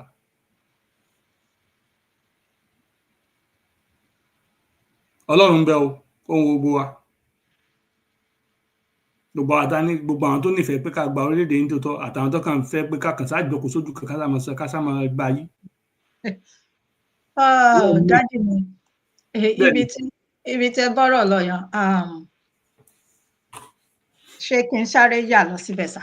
Nípa tí mo mọ nǹkan tẹ́ ń sọ o, ṣe mọ̀, mo mọ̀ dáadáa, tí n bá ní mi ò mọ̀, mo ń parọ́ tanra mi jẹ ni. Inú mi dẹ̀ dùn, ẹ lọ síbi òtítọ́, ṣẹ́rí òtítọ́ ló máa ń gbé orílẹ̀-èdè lékè. Olótìtọ́ ènìyàn, òun dẹ̀ ní ìka ìlú. Èmi àti màmá mi kan, a sọ̀rọ̀ ní àárọ̀ yìí ní ọ̀dọ̀ tí wá ń bí báyìí nípa ọ̀rọ̀ bàbá Awólọ́wọ̀ ni. Ọ̀rọ̀ Yorùbá ó le lọ́pọ̀lọpọ̀ sà, mi ò ní parọ́ fún yín sà. Èmi yìí níwọ̀n bí mo ṣe ń ṣe kékeré mi tí mo rà ń ṣe yìí, mo mọ nǹkan tí mo rí nídìí ẹ̀ nípa pé so Yorùbá á le gidigidi gan ni ní ẹ̀yà tó Ọlọ́run tó dá Yorùbá, ó mọ irú ẹ̀yà tá a jẹ́ sà. So nígbà mìíràn téèyàn bá ń ṣe, èèyàn láti ra máa fi ọgbọ́n ṣe gbogbo nǹkan téèyàn ṣe. Ẹ wo bàbá Awólọ́wọ̀, ọ̀rọ̀ tèmi àti màmá yẹn sọ débẹ̀ nìyẹn. Bàbá Awólọ́wọ̀, Ọlọ́run fọ̀run kẹ́ bàbá Awólọ́wọ̀. Mo máa gbà díẹ̀ kúrò níbi ètò tá à ń ṣe orí àkọlé yìí. Kí ni àwọn òwò náà ni wọ́n wà nídìí pé wọn ò jẹ́ kí bàbá yẹn rí nǹkan tó fẹ́ ṣe pẹ̀lú gbogbo blueprint gbogbo ẹ̀ tí bàbá yẹn ní dání tí wọ́n fẹ́ ṣe fún ìran Yorùbá. Torí pé wọn ò fẹ́ olóòótọ́, ẹni tó bá ń ṣòtítọ́ gangan bó o bá kó o pa, bí wọ́n ṣe máa gẹ̀ẹ́tì onítọ̀hún yẹn kúrò lọ́nà ni wọ́n máa ń wá. So nígbà mìíràn ṣe wo Ọlọ́run nìkan ni èmi ní ti ọ̀rọ̀ ti pé ní ti ọ̀rọ̀ ibi tí ẹ̀ ń lọ yàn sá tí mo dẹ̀ mọ̀, mi ò ní parọ́ fún yín sá, ní ọ̀dọ̀ ti tèmi Ọlọ́run àtàwọn irúnmọlẹ̀. Ìbádẹ́ ọmọ Yorùbá, majority ọmọ Yorùbá fẹ́ káwọ́ lọ́wọ́ ṣàṣeyẹ. Unfortunately, a crop of Yorùbá táwọn òyìnbó yẹn múrí mú mọ́ abẹ́ àtàwọn Fúlàní àwọn náà ṣokùnfà àìmọ́ṣe. Ẹ wo Western region, ẹbí ilẹ̀ Yorùbá ni Awólọ́wọ̀ ṣe àṣe dáadáa. Àwọn òyìnbó yìí ní kẹjẹ ká, let us put the blame squarely on the British government. The British desire for Nigeria and their plan is the wickedness shown to the Yoruba people, and that's what, and not she treat Awólọ́wọ̀, but she treat him, and the effect, our land here. Daddy, ẹ má gbàgbé bákan náà sá o, ọlọ́gbọ́n olóye náà nìyí sá. Àwọn òwò gangan náà ló wà nínú a máa ṣètò yan tí ẹ mọ̀, torí eléyìí tá à ń ṣe yìí mi ò rí ìfẹ́ ká fi gbogbo ara yà kúrò ń bẹ̀ sá. Ẹ rántí àwọn Ìjẹ̀bú fọ̀ pẹ̀lú bàbá Awólọ́wọ̀ nígbà náà lọ́hùn sá. Táwọn òyìnbó yàn bá tiẹ̀ ń gbé ogun, ó yé mi, tí wọ́n bá ń gbé ogun, kí ló ṣe àwọn Yorùbá náà tí wọn ò ṣe lè fọwọ́ sowọ́ pọ̀ nígbà náà lọ́hùn. Okay. Ẹ rántí nǹkan tí then number one, then number two sir, ẹ rántí bàbá kábíyèsí, bàbá yíyan kábíyèsí o, ẹ rántí nǹkan tí wọ́n sọ lórí ètò tí wọ́n ṣe. Orúkọ wọn máa ń sápa mí lórí yes. Bàbá kábíyèsí. Torí mo di ọ̀rọ̀ wọn mú sí ọwọ́ òsì mi àti sínú mi, bẹ́ẹ̀ ni mo sọ fún mi sá. Ṣe rí ní ìgbà àkọ́kọ́ tí ẹ sọ pé at the first set, ẹ jẹ́ ká realize pé wọ́n join ní àwọn òyìnbó yìí, wọ́n join ní àwọn ẹ̀yà tí kì í ṣara wọn pọ̀. Awólọ́wọ̀ by far ó ṣe àṣeyege ní orílẹ̀-èdè Yorùbá. Ẹ jọ̀ọ́ sá, mi ò mọ̀. Ẹ jẹ́ kẹ́niyẹn sọ̀rọ̀ wọn. Ẹ káàbọ̀ sórí ètò. Nǹkan tó bá wà lórí ètò ni kẹ́ bá wa sọ̀rọ̀ lé lórí o. All right. Nǹkan tí mo ṣe pè náà wọlé ni ọ̀rọ̀ tí ẹ ń sọ sí ni mo ṣe pè ọ́ dẹ́mà lórí ọ̀rọ̀ Yorùbá. Mi lè sọ bá mo lè contribute sí ẹ̀. Ẹ kọ́ ẹ̀. Ẹ ṣe wọn. Gẹ́gẹ́ bí ẹ ṣe sọ pé àwọn Yorùbá bóyá Yorùbá ò dáa. Mi ò sọ pé Yorùbá ò dáa o, don't misquote me, sir. Ẹ gbọ́ mi yé dáadáa. Ṣé ti gbọ́? Ṣẹ́rí mo ti máa ń notice yín, ẹ má bínú sí nǹkan tí n fẹ́ sọ yìí. Ṣé kìí ṣe pé wọ́n máa ń ran yín sí mi láti máa wá tackle mi? Because tẹ bá ti ń pè sórí ètò mi, máa rí i pé ẹ máa ń lọ fún mi ni. Torí ẹ̀ mo ṣe béèrè lọ́wọ́ yín. So báwo ni mo ṣe sọ fún yín pé Yorùbá ò dáa? Mo ní Yorùbá tẹ bá ń bá wọn deal, èèyàn láti fọgbọ́n orí ṣe. Ẹ máa gbọ́ mi yé dáadáa sà. Ṣé ti gbọ́? So ẹ má ti ọ̀rọ̀ sí mi lẹ́nu. Èrò ẹni sùn ẹmu tó ṣe ni pé Yorùbá ò rí bẹ́ẹ̀ náà láti bẹ̀rẹ̀. Bíkọ́ mo fẹ́ parọ́ kan fún yín, mo ṣèlérí láti Nàìjíríà.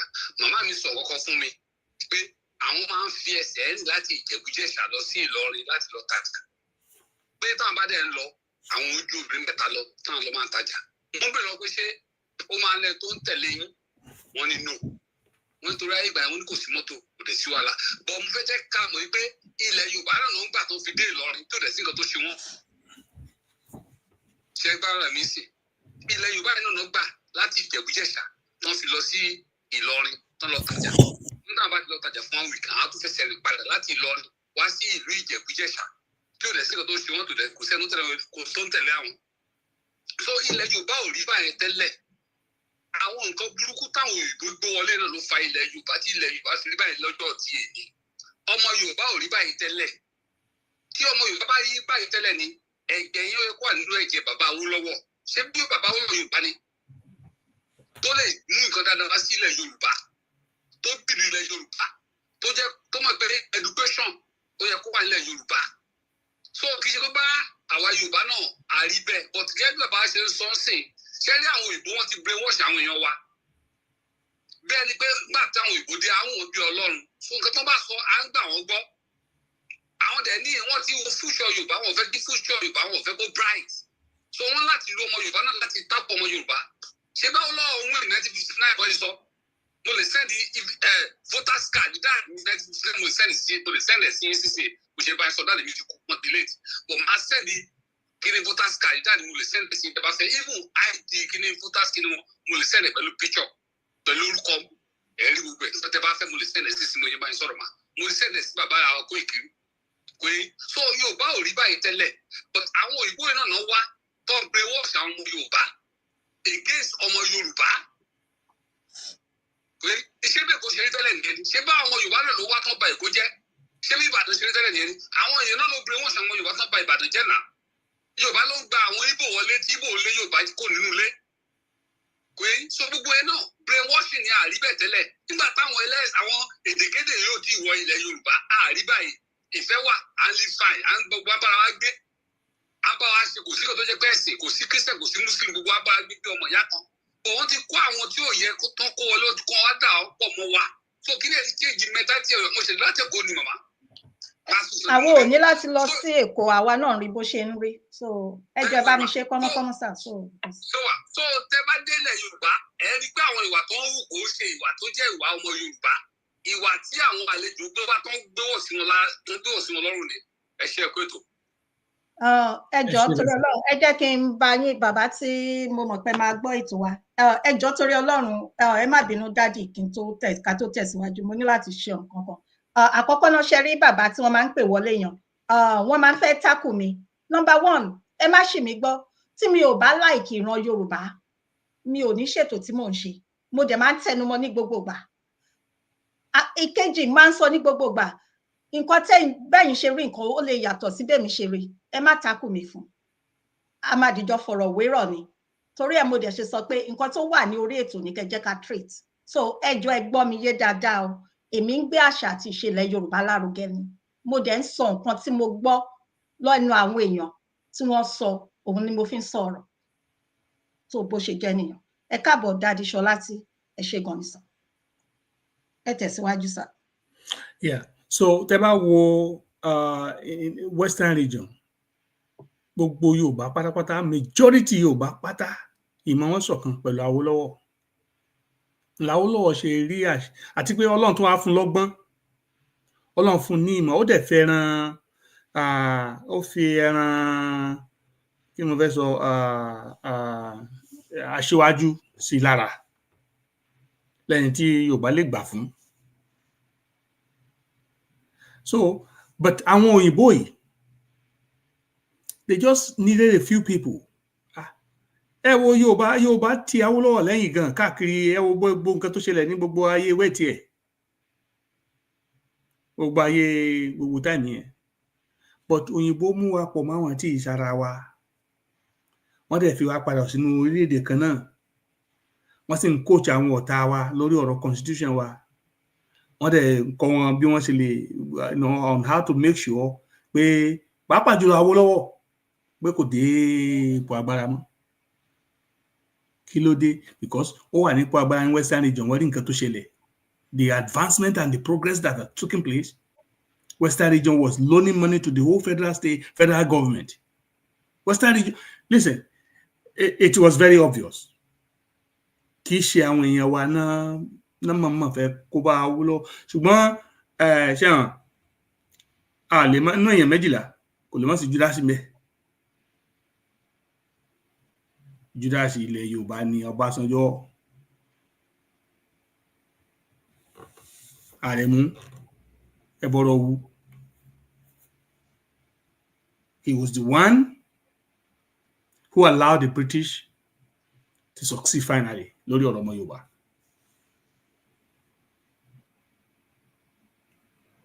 squarely on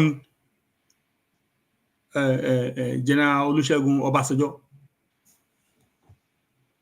bí tẹ́mi gbé mo place ẹ̀ líní ọ̀ you know other people can have other ideas people can I'm entitled to my opinion and I'm saying exactly what I believe in pé Ọbásanjọ́ ló jẹ́ kí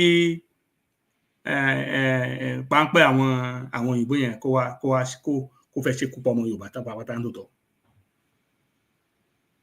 because up to 1979 kó tó di gbogbo ìjọba kalẹ̀ ṣe understand lẹ́yìn ìgbà ṣe pé between 76 àti 79 tó ba gbogbo nǹkan tí Awólọ́wọ̀ sì ti ṣe jẹ́ tán gbogbo ilẹ̀ Yorùbá gbogbo investment pátápátá tó ti destroy ẹ̀. àwọn kan wá ń parọ́ àwọn GEO àwọn general overseer àrò kan bá wà ní nítorí pé Ọbásanjọ́ gbé Festac gbóòṣà lárugẹ ní Nàìjíríà ṣe doríkodò àwọn tí ó rí wọn ò pé àgbé àṣà lu alárugẹ ni ò jẹ́ kórílẹ̀-èdè ní àjò àbí nǹkan tó mú àṣà tó mú kórílẹ̀-èdè gbòòrò sí.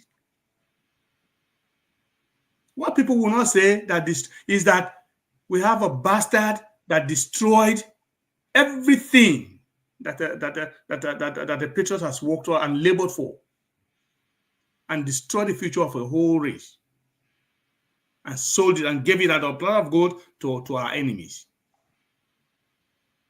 Sọ fún àwọn Fúlàní kan gbárùkọ gbéjọba fún lílọ́wọ́ mo jẹ eléyìí tó ń bọ̀ yìí má dá lóhùn o. Because the British was terrified of what type of nation will come out of Africa. In the whole of Africa, kama te aso France go ní television station, kama aso pa Africa. But in Western region was able to have a national, not NTA. Look at Cocoa House. And our universities don't build. And you're not telling me that the foreigners, the former colonial masters will not be surprised and saying what? Kí ló ń ṣẹlẹ̀ sí wa yìí?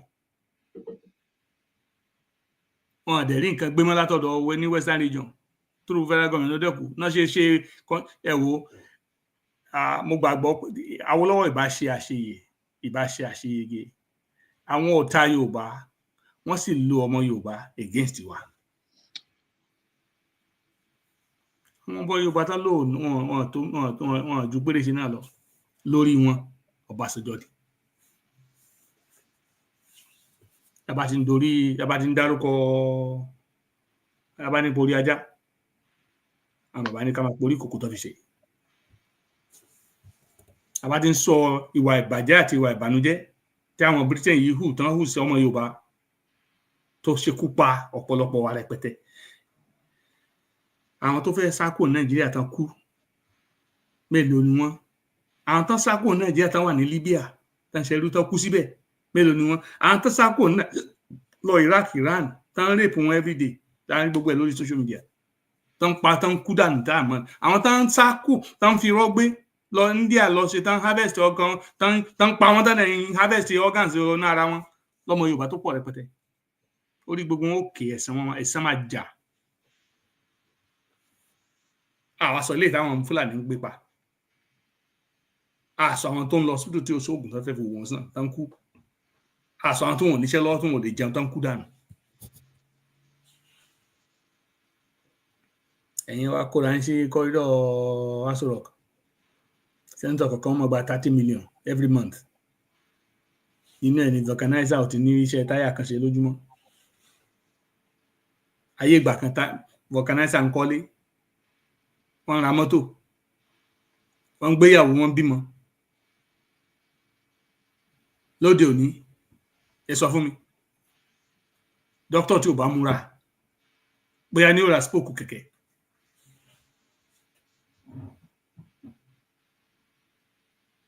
so orílẹ̀-èdè tó yẹ ká wà nìyẹn ẹ bá ní ká máa tójọ́ ká máa parabolate ojú kan náà nígbà tá a mọ nǹkan tó yẹ ká ṣe.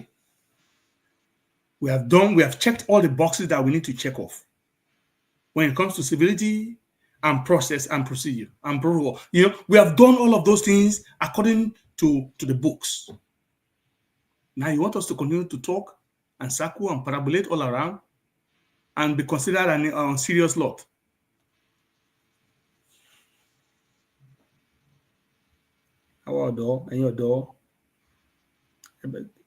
There is a lone voice in the wilderness.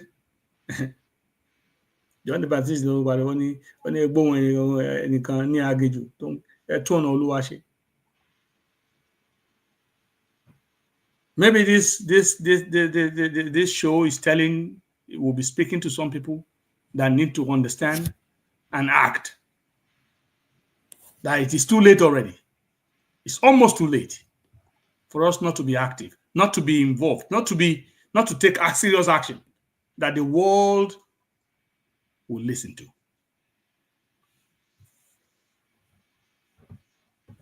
Ẹ ṣeun gan ni sà. Lẹ́ẹ̀kan sí gbogbo ara èmi ò sọ pé ìran Yorùbá kò dára ẹ jọ̀ọ́ torí Ọlọ́run, torí tí mo bá sọ pé ìran Yorùbá kò dára á jẹ́ pé mi náà ò dára nìyẹn. Mi ò dẹ̀ ní máa ṣe èdè tí mò ń ṣe pàápàá jùlọ níbi tí mo wà. Ìyára jẹ́ gbogbo ara gbọ́ yín àgbọ́ pé kẹ́ sọ pé Yorùbá ò dára. You never said that. So ẹ má wọlé lórí yẹn. Àwọn èèyàn gbọ́ yín dáadáa kì í ṣe pé wọn ò gbọ́ yín. Ẹ jọ̀ọ́ lẹ́ẹ̀kan sí ẹni tó bá máa pè wọlé mo appreciate tẹ ṣe ń bá wa dá sí ètò. Nǹkan kan tí mi ò ní gbà ni wípé kéèyàn wá máa tákù mi ní orí ètò tí wọ́n bá rán èèyàn sí mi láti wá tákù mi. Mo fi Ọlọ́run bẹ̀ yín, èmi kọ́ lẹ máa fi ọ̀rọ̀ sí lẹ́nu torí mi ò kí ń ṣọmọdé, mo dẹ̀ gbọ́n jù bẹ́ẹ̀ lọ. Nǹkan tí mò ń ṣe fún ìran Yorùbá ni torí pé inú mi máa ń dùn, so kẹ́nikẹ́ni má fọ̀rọ̀ sí mi lẹ́nu. Ẹ ṣé. Ẹ máa sọ̀rọ̀ yín lọ dáàdì ẹ jọ̀ọ́ ẹ má bínú sá. It's okay. Adúpẹ́ lọ́wọ́ Ọlọ́run. Gbogbo ohun tó lè fa èdèkòyédè Ọlọ́run á bá tẹrí wọn bá. So tá a bá ń rí àwọn kan tó ń ṣẹlẹ̀ sáwọn èèyàn wa, sáwọn ọmọ wa, àwọn ọ̀dọ́, àwọn ìwé wa, ọjọ́ ọ̀la wa, ohun tí èèyàn fi ń gbá ọmọ rí tó ń sunkún ni. A tún lo gbogbo àkókò tá a bá rí àti ààyè tó bá ṣí sílẹ̀ láti pàrọwà sáwọn tí ó bá lè gbọ́, pàápàá jùlọ àwọn tó wà nípò agbára tó pé wọ́n ní ipa tí wọ́n lè kó lórí bí ọmọ Yorùbá á ṣe ja àjàyè pé ẹ bá rò dáadáa o kẹ fi ẹ ṣeun gan sà. Ẹ káàbọ̀ sórí ètò dáàdì. Mo wà lórí ìkúnlẹ̀ dáàdì mi. Ẹ pẹ̀lẹ́ sà. Gbogbo lé ń kọ́ sà. Àlàáfíà. Mo fi dàbí wọ́n sì ṣe òjò. Ẹ ṣé dáàdì. Ẹ kú ètò. Ẹ kú gbogbo kó lè dáa fúnlẹ̀ Yorùbá. A dára lágbára Ọlọ́run. Àmín. Lórí ọ̀rọ̀ tẹ́ ń sọ ni mo kàn fẹ́ yán díẹ̀ náà sí náà ni. Wípé bí dáàdì ṣe ń sọ wípé àwọn òyìnbó àwọn náà ni àwọn ló bà gbogbo nǹkan jẹ́, àwọn ló balẹ̀ Yorùbá jẹ́. Nígbà tí wọ́n délẹ̀ Yorùbá they see many things. Wọ́n mọ̀ wípé tí wọ́n bá fi wálẹ̀ àti Yorùbá a máa grow. Wọ́n máa gbúrò dáàtì wọ́n máa mọ̀ níbikíbi tí wọ́n bá wà wọ́n máa gbúrò wípé Yorùbá àwọn Yorùbá lélẹ̀ ní every country they see that thing, they know it, they see it. Nígbà tí wọ́n débẹ̀ yẹn but ẹ mọ̀ wípé èèyàn burúkú náà ni wọ́n because wọ́n gbogbo bí wọ́n ṣe wà yẹn bí wọ́n ṣe rí yẹn náà wọ́n wá èèyàn kó má tó wọn náà ni. They are looking for somebody wọ́n wá bí èèyàn ò ṣe ní tó wọn gbogbo nǹkan tí wọ́n wá náà nìyẹn. Bí àwọn bí kò ṣe ní sí èyí báwọn bí kò àṣẹ ní jù wọn lọ that is all they are mean. Gbogbo nǹkan tí wọ́n wá nìyẹn. Bí Yorùbá ń ṣe yẹn ni tí wọ́n bá fi Yorùbá lẹ̀ kí Yorùbá dá dúró ọ̀nà ìsọ̀nba ṣe wà. Wọ́n fi wálẹ̀ bí Yorùbá ṣe wà ní ibi tá a wà lẹ́yìn nǹkan la máa wà o. Ó dẹ̀ ṣe rí.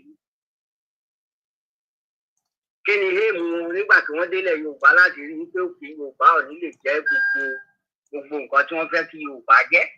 Òun ni wọ́n wò pé òkè ká bá fi àwọn pípù yìí lẹ̀. Pẹ̀lú èdè, we have one language, we understand ourselves. We know what to do. Ní problem pẹ̀lú yẹn. You see, we have love. Gbogbo ẹ̀ wà. Well, kò sí ní àmọ́ pé kò lè sí. Kò sí bí àdúgbò ṣe wà àbí bí ìlú ṣe wà tí gbogbo nǹkan máa jẹ́ bí 100%. Kò sí ní even in America it's not 100%. Àṣírí ọmọ Amẹ́ríkà tó máa hate ọmọ Amẹ́ríkà. Àṣírí ọmọ Amẹ́ríkà tó máa dìjẹ́ ọmọ Amẹ́ríkà. Gbogbo ibi ló wà. You see, that is it. But ká ní àwọn pípò ìfiwálẹ̀ bá a ṣe ń grow nígbà táwọn bàbá wa ń grow nígbà yẹn. You will have been the best But the only thing they can do láti fi destroy everything ni pé wọ́n mix wa pẹ̀lú àwọn èdè tí a gbọ́. They now mix us together with àwọn èdè bí wọ́n á sọ wá pé we are one Nigeria, àgbèjẹ́ Nigeria. They mix us pẹ̀lú àwọn èdè gidi. Ẹ wá wo èdè, wọ́n da èdè everybody rú. You see? Pẹ̀lú culture, pẹ̀lú everything, wọ́n dàrú. Wọ́n wá sọ pé kọ́ máa gbé papọ̀. Irú ìbágbé wo ló fẹ́ gbé? Irú àlàáfíà wo ló fẹ́ wà ní irú ìbágbé yẹn? Kò lè sálàáfíà ní irú ìbágbé yẹn láyéláyé. Èèyàn tó jẹ́ pé ìwà ẹ̀ yàtọ̀, èdè ẹ̀ yàtọ̀ wá ń gbé ní ilé mi. Àbó wá wà láàárín mi. Ẹ wá ní pé kí ìbágbé wa ìfẹ́ dàbí tá a bá ń lò fẹ́ kò dẹ̀ sí ni. Tó bá dé stage kan, olúkálùkù á fẹ́ wùwà bí àṣebí. Bẹ́ẹ̀ ni. Tèmi bá dẹ̀ fẹ́ wùwà bá ṣe bí mi, ó lè máa bẹ́ẹ̀ ni eléyìí. Tẹ́ni náà bá fẹ́ wùwà bá ṣe bí eléyìí, á máa bí ẹni eléyìí. You see, gbogbo nǹkan tí wọ́n rí nìyẹn. Tí wọ́n fi dá, tí wọ́n fi rí i pé they need to spoil this thing. And wọ́n dẹ̀ ti rí i pé Yorùbá is the only people tó lè mú that place, tó lè in that place tó bá fi wọ́n lẹ̀, wọ́n máa gbúrò pé wọ́n máa sọ pé this one àwọn eléyìí yàtọ̀. Wọ́n tẹ́ mọ̀ wípé àwọn òyìnbó they don't want all this thing. Wọ́n fẹ́ gbogbo nǹkan wọ̀nyẹn. Wọ́n wá rí i pé nation kan wà ní Áfíríkà kan ó ju àwọn lọ. Wọ́n gbọ́ pé nation kan wà níbì kan ó improve, ó develop, ó ṣe everything ju àwọn lọ. That is their plan. When they go to everywhere, they want to destroy it, to put it down. Because wọn ò fẹ́ kí anybody jù wọn lọ. Wọn ò fẹ́ kí anybody head wọn. Most especially, wọ́n wá sọ pé a black people, a black nation. Ó tún wá ju àwọn lọ. You see, that is the plan. And wọ́n tún wá lo àwọn èèyàn tó tún wá jẹ́ bí ọmọ àlè Yorùbá tó tún wà lẹ́rìn àwọn Yorùbá. They see them, wọ́n lò wọ́n láti já ilẹ̀ Yorùbá yẹn rú. Àwọn onímọ̀ understand nìkan tí ìyá alájẹ ń sọ wípé àwọn kan Yorùbá a máa jẹ́ bí máa tó ń pè yẹn ó kàn lè máa understand yẹn èyí náà dẹ̀ lè máa misunderstand ara yín, but the way the man talk ó dàbí pé you people are in the same ẹwà ní the same line, but misquote ẹmọ téèyàn bá kọ́kọ́ sọ̀rọ̀ á misquote nǹkan téèyàn bá sọ, but ìgbékalẹ̀ ló máa wá dàbí pé téèyàn bá wá ṣàlàyé lẹ́kùnrẹ́rẹ́ á wá dàbí pé the same line náà là wà. Jẹ́rìí bẹ́ẹ̀ yẹn. That is just it. Ó wà nílẹ̀ Yorùbá. A máa ń dalẹ̀ ara wa. Bẹ́ẹ̀ ni, ìyẹn àlè kò sí èèyàn kankan tó lè gé yẹn kúrò. Anybody bá wá sọ pé kò sí yẹn ẹ̀rọ ni. If anybody come wípé irú ẹ̀ ò sí nílẹ̀ Yorùbá, irọ́ ló ń jẹ́ bẹ́ẹ̀. Ó wà. Láti bẹ̀rẹ̀, irú ẹ̀ ṣẹlẹ̀ sáwọn bàbá Awólọ́wọ̀, irú ẹ̀ ṣẹlẹ̀ in many places. You see? Tí àwa sọ pé kò sí rẹ̀, it's everywhere too. But nítorí bẹ́ẹ̀ la ṣe ń sọ pé ìbá dáa tó jẹ́ pé tí ìfẹ́ bá lè wà, everything, gbogbo nǹkan téèyàn bá fẹ́ achieve, be able to achieve it. Ìkẹ́ gbọ́rùn nǹkan tí barrister Délé máa ń sọ, a ní pé ọlá pé kò tí sí azin kẹ́nu wa ò tí kò kí ló lè mẹ́nu wa ìfẹ́ ni. Nǹkan kan tó lè mẹ́nu wa kò ju pé kí ìfẹ́ wà lẹ́rìn as everybody will see ourselves as a Yorùbá, that we have one goal. Pé a ní goal kan tá a ní ní pé a fẹ́ gba ilẹ̀ Yorùbá, a fẹ́ kí ilẹ̀ Yorùbá náà dára. But nígbà táwọn kan bá ti wà tán wà lẹ́rìn ara wa, bẹ́ẹ̀ ni ọ̀dàlẹ̀ wà lẹ́rìn ara wa. Tán wà lẹ́rìn ara wa that their aim and objective is different from nǹkan tí Yorùbá ń try láti ṣe. You see, it will be very difficult to achieve that thing that we want to achieve.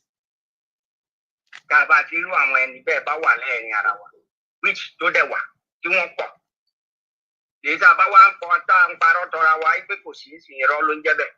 If anybody is coming and say, kò sí ọ̀dàlẹ̀, kò sí kíní kankan, ṣé kò ṣẹlẹ̀ ní the first the first Yorùbá nígbà tí wọ́n bẹ̀rẹ̀ Yorùbá nation ọ̀dàlẹ̀ náà kọ́ ló fa gbogbo nǹkan tí tó fi wà ní stage tó fi wà ní stage sí. That is it.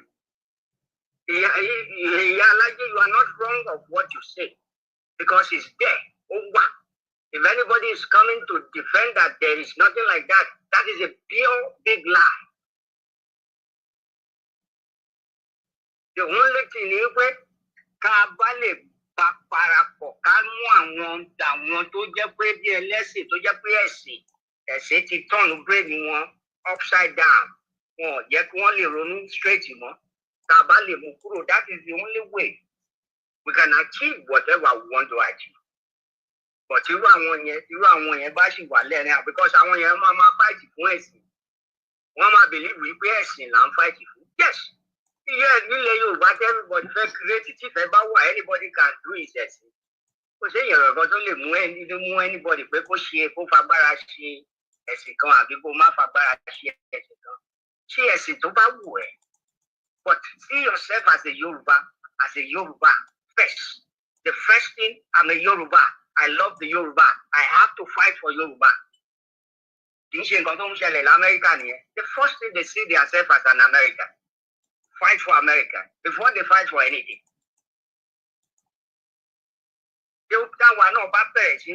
We are all Yoruba and we fight for Yoruba and we do anything to protect the Yoruba land. Gbogbo nǹkan irú tó ń ṣẹlẹ̀ nígbà tí wọ́n ṣẹlẹ̀ tí wọ́n bẹ̀rẹ̀ Yorùbá nation tó fọ́ọ̀lù lọ́nà. They won't be all that kind of thing. Adára fún yín ìyá alájẹ. Àmì àtẹ̀yìn náà dádì. Ẹ ṣé gan ni sà. Ẹ ṣé gan. Ẹ ṣé sà. Ẹ pẹ́ fún wa sà. Ẹ ṣé ẹ kú.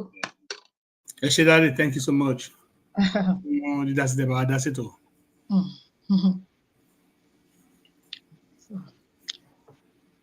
Ẹ tẹ̀síwájú dádì àbí kí n. Tá bá wá rí àwọn ìwà àjèjì tó ń ṣẹlẹ̀, èmi wò pé orísun kan náà ni. Those are the traits of Nigeria, the illnesses of Nigeria. Those are the effects of the bad policies of our colonial masters. It's not by accident, and it's a design. It's a design to fund and to feed, their own prosperity at the expense of our own children and our future. Hold on, Baba. Ẹ jẹ́ kí dádì gúnlẹ̀. Okay. Ẹ jẹ́ kó sọ̀rọ̀. Okay. Mọ́mí Ọmọlára Ògúndáre, ẹ ṣé gan, mọ́mí ẹ ṣé ma. Okay. Ẹ tẹ̀síwájú bàbá. Ẹ káalẹ́ mà. Ẹ káalẹ́ sà. Ọmọ ìyá alájẹ àti bàbá mi mo ṣiṣẹ́ Abíọ́dún Òjò. Ẹ káalẹ́ sà. Ẹ kú iṣẹ́ takuntakun. Àdìjọ́ ń ṣe ni o, bàbá. Àmín. Ẹ ṣeun bẹ́ẹ̀. Yes sir. Bàbá mi sọ láti wọ́n ti sọ àwọn ọ̀rọ̀ tó yẹ kí mi náà sọ. Gbogbo àwọn kan tí ń ṣe àkóbá fún wa ní ilẹ̀ Yorùbá gangan nù. Ṣé rí ẹ̀sìn tí wọ́n bá tí gbogbo wa pátápátá tá a bá lè fọwọ́sowọ́pọ̀. Ṣé rí àwọn ẹ̀sìn àtọ̀rìnwá yìí tí a bá lè fọwọ́sowọ́pọ̀ ká lu ọkàn kan náà ká gbé ẹ̀sìn yìí sílẹ̀ náà. Ká gbé sílẹ̀ náà. Ká jẹ́ kí ìjà tá ń jà yìí nípa ìran wa ká jẹ́ kí yẹn ká kọ́kọ́ jẹ́ kí yẹn kó mú wa ní ọkàn dáadáa ná so that yóò fi jẹ́ kí gbogbo wa ká lè dàbí ara kọ́ débi wípé yẹn tá à ń lé yìí yóò fi tètè tó wa lọ́wọ́ torí àwọn aláwọ̀ funfun tẹ́ ń wò yìí àdàpọ̀ àwọn UK nìkan ni o gbogbo wọn ìjọ àwọn Western world yìí kò sígbà tí wọn kì í ṣe mẹ́tẹ̀ láàrin ara wọn lé àwa dúdú lérí o kò sígbà tí wọn kì í ṣe mẹ́tẹ̀ láàrin ara wọn wọn máa ń kóra wọn jọ ó níbi tí wọn ti máa lọ pàdé tí wọn ti máa ṣe ìpàdé lé àwa dúdú lérí jàjàlú Nàìjíríà yẹn bá a ti sọ pé a fẹ́ pè yìí sẹ́rù pé wọn ò mọ ní wọ́n mọ̀ wípé àpariwo wípé a fẹ́ pẹ́ náà. Wọ́n mọ̀ pé àwọn kan jà fún ìjàgbara nínú Nàìjíríà òpá fẹ́ pé bọ̀tì bẹ́ẹ̀ náà làwọn náà sì ṣe ń sáré láàrin ara wọn pé sẹ́ àwọn ò lè jẹ́ ká lọ. Àwọn tẹ́rọ́rìsì tá à ń pariwo yìí gan tá à ń sọ pé tẹ́rọ́rìsì Boko Haram bandit àwọn náà wà lára àwọn gangan ni wọ́n wà nídìí rẹ̀ pọ̀ máwọn olórí burúkú kan tá a fi so lórí nílùú jẹ́ pé ní Nàìjíríà yẹn. Àwọn aláwọ̀ funfun yìí kò sí kankan nínú wọn nínú gbogbo wọn pátápátá tí wọ́n lọ́wọ́ níbẹ̀ nípa tá à ń pè tẹ́rọ́rìsì lọ́dọ̀ wa yìí. Àwọn ọ̀fẹ́ jẹ́ kí ìdí ń jẹ̀ràn dúdú kan kó gbérí kí wọ́n wà òkè. Wọ́n fẹ́. Nàìjíríà ló sì dá wọn àwọn Áfíríkà kọ́ńtì yòókù Nàìjíríà ló dá wọn lọ́wọ́ kò táwọn ò ti fi rí ọ̀nà àbáyọ jù báyẹn lọ. Nàìjíríà gangan ní ṣàkóbá fún àwọn Áfíríkà kọ́ńtì kéékèèké yòókù. Ìjọ tí Nàìjíríà bá pé tó ní kálukú bá tó lọ lọ́tọ̀ọ̀tọ̀ ọlọ́ọ̀bá ń gbọ́ ìjọ yẹn gangan iná ni àwọn Áfíríkà kọ́ńtì kéékèèké yòókù iná làwọn ní ó tó rọ́nà àbáyọ làwọn ó tó máa nílọsíwájú sí. Bọ̀dà wa aláwọ̀ funfun yìí náà wọ́n ń ṣiṣẹ́ pẹ̀lú àwọn olórí burúkú kan tí wọ́n jẹ́ olórí ní ọ̀dọ̀ wa nílùú Nàìjíríà yẹn láàrin àwa Yorùbá jẹ́ jó lórí fún wa láàrin àwọn Haúsá jẹ́ jó lórí láàrin àwọn Ìgbò jẹ́ jó lórí àti láàrin àwọn ẹ̀yà kan náà tó wà nínú Nàìjíríà yẹn tán náà tó jó lórí wọ́n bá wọn ṣe mẹ́tẹ̀ papọ̀ wọ́n jọ ṣèpàdé papọ̀. Torí tí Nàìjíríà bá pín ọlọ́gbọ́n ìṣòro ni fún àwọn aláwọ̀ funfun tẹ̀ wò yìí àkóbá gidi ló jẹ́ fún ọ tí Nàìjíríà yẹn bá pín.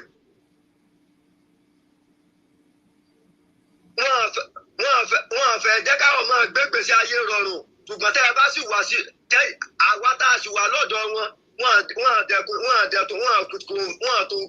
tó fún wa láàyè láti máa gbé gbèsè ayé rọrùn dáadáa.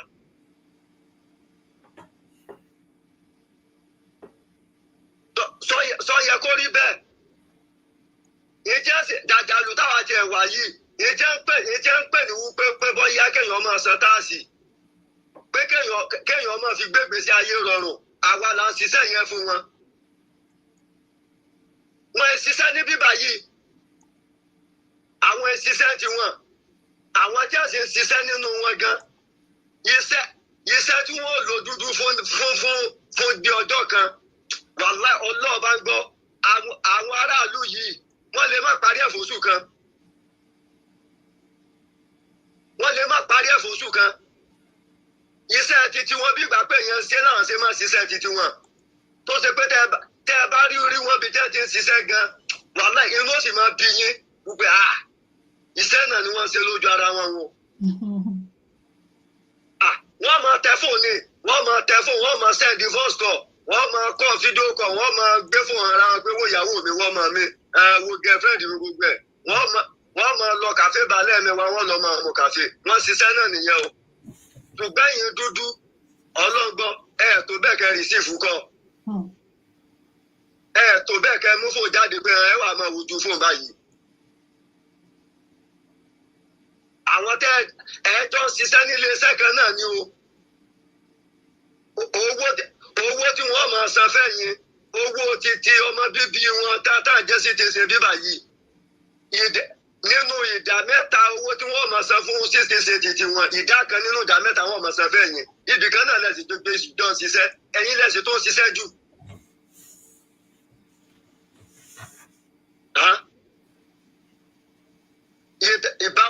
Ìgbésí ayé láwa o èmi tẹ́mi wà níta ló yín tí ń ṣẹlẹ̀ nìyẹn ẹni tó bá gbẹ́ta lò náà tó náà bá wà lórí prógámù yìí kọjá mi kọ́ sọ pé rọ ni mo pa.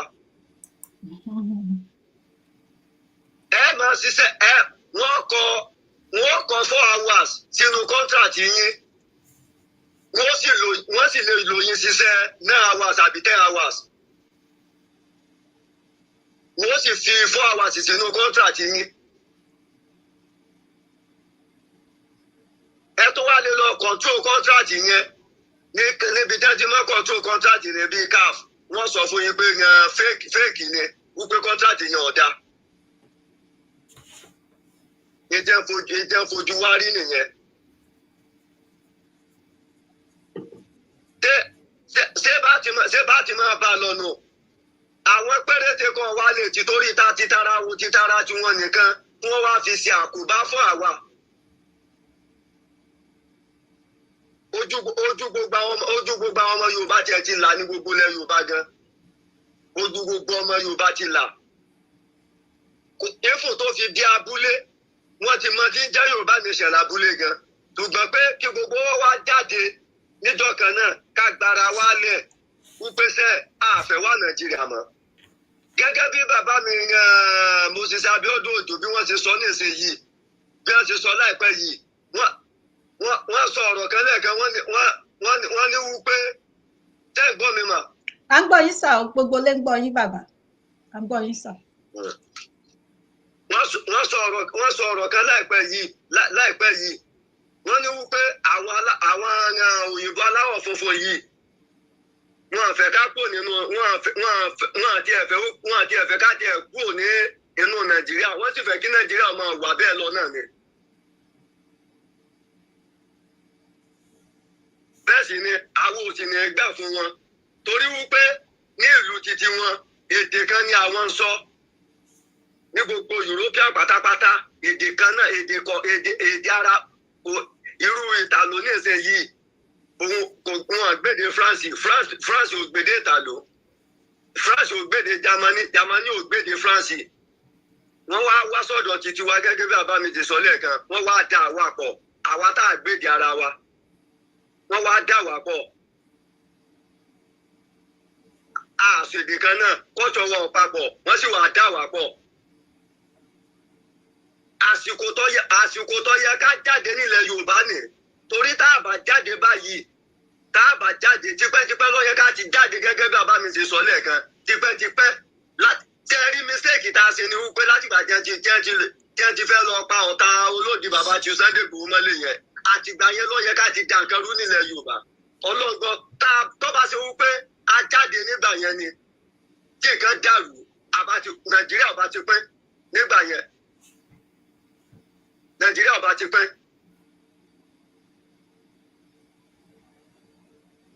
Ìgbà tá a gbèdè ara wa tẹ́ wá dà wá pọ̀ ẹ̀yin sì rèé èdè kan lẹ́yìn sì ń sọ ní orílẹ̀-èdè tí ní gbogbo orílẹ̀-èdè yín káàkiri èdè kan lẹ́ ń sọ.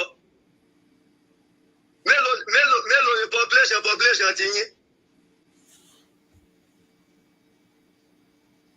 Kò sí kankan tí population yín nínú Yúróòpù yìí tó population wa Yorùbá nìkan. Ẹ wá jọ pawọ́pọ̀ lé wa lérí. Ẹ wá ń wá sọ́dọ̀ wa. Ẹ wá ń ba ọ̀dọ́ wa jẹ́. Ẹ ń bà ìlú wa jẹ́. Ṣùgbọ́n ẹgbẹ́ tẹ́yìn fi wá lọ wá lọ́dọ̀ títí wa. Ẹgbẹ́ yẹn yóò lè gbà mọ́ra. Ẹ̀yin sì wá ń fi ẹgbẹ́ yẹn wá fi lọ àwa. Ibẹ̀ lẹ́ẹ̀tì róyìnbó tí ó ti máa gun mẹ́ṣẹ́ káàkiri gbogbo wọ́n máa gbé mẹ́ṣẹ́ káàkiri gbogbo Áfíríkà kọ́ńtì gbogbo Nàìjíríà káàkiri wọ́n máa gbé mẹ́ṣẹ́ káàkiri níbo ní lọ níbo ní tí ń bọ̀ ìjẹ́ ni wọ́n bí dúdú kan dá ní Yúróòpù bíbá yìí kó wọ́n máa gun power bike káàkiri kó máa fọ́nú gbó wọn kiri. Ẹ bá wa ṣe kọ́mọ́ bàbá ẹjọ́ ẹ má bínú sàtórí àsìkò. Ok ẹ má bínú ma. No rárá sá o.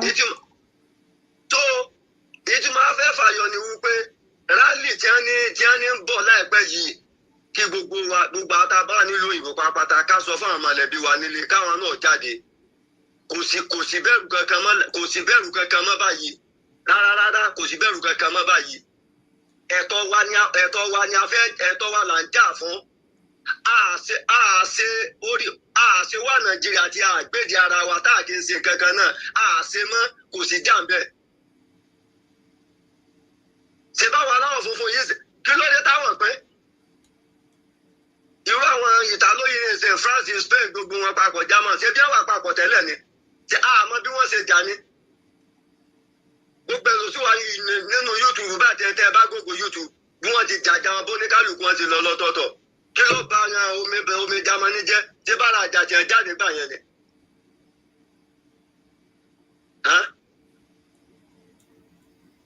Ẹ wá sọ pé dandan káwọ̀ máa bára wa gbé papọ̀ kò sí nǹkan kan tó jọ àwa fẹ́ lọ ni ìlú òyìnbó yìí gan ó jẹ́ ti súnyàn sínú òtútù yìí gan lèyàn sọ ni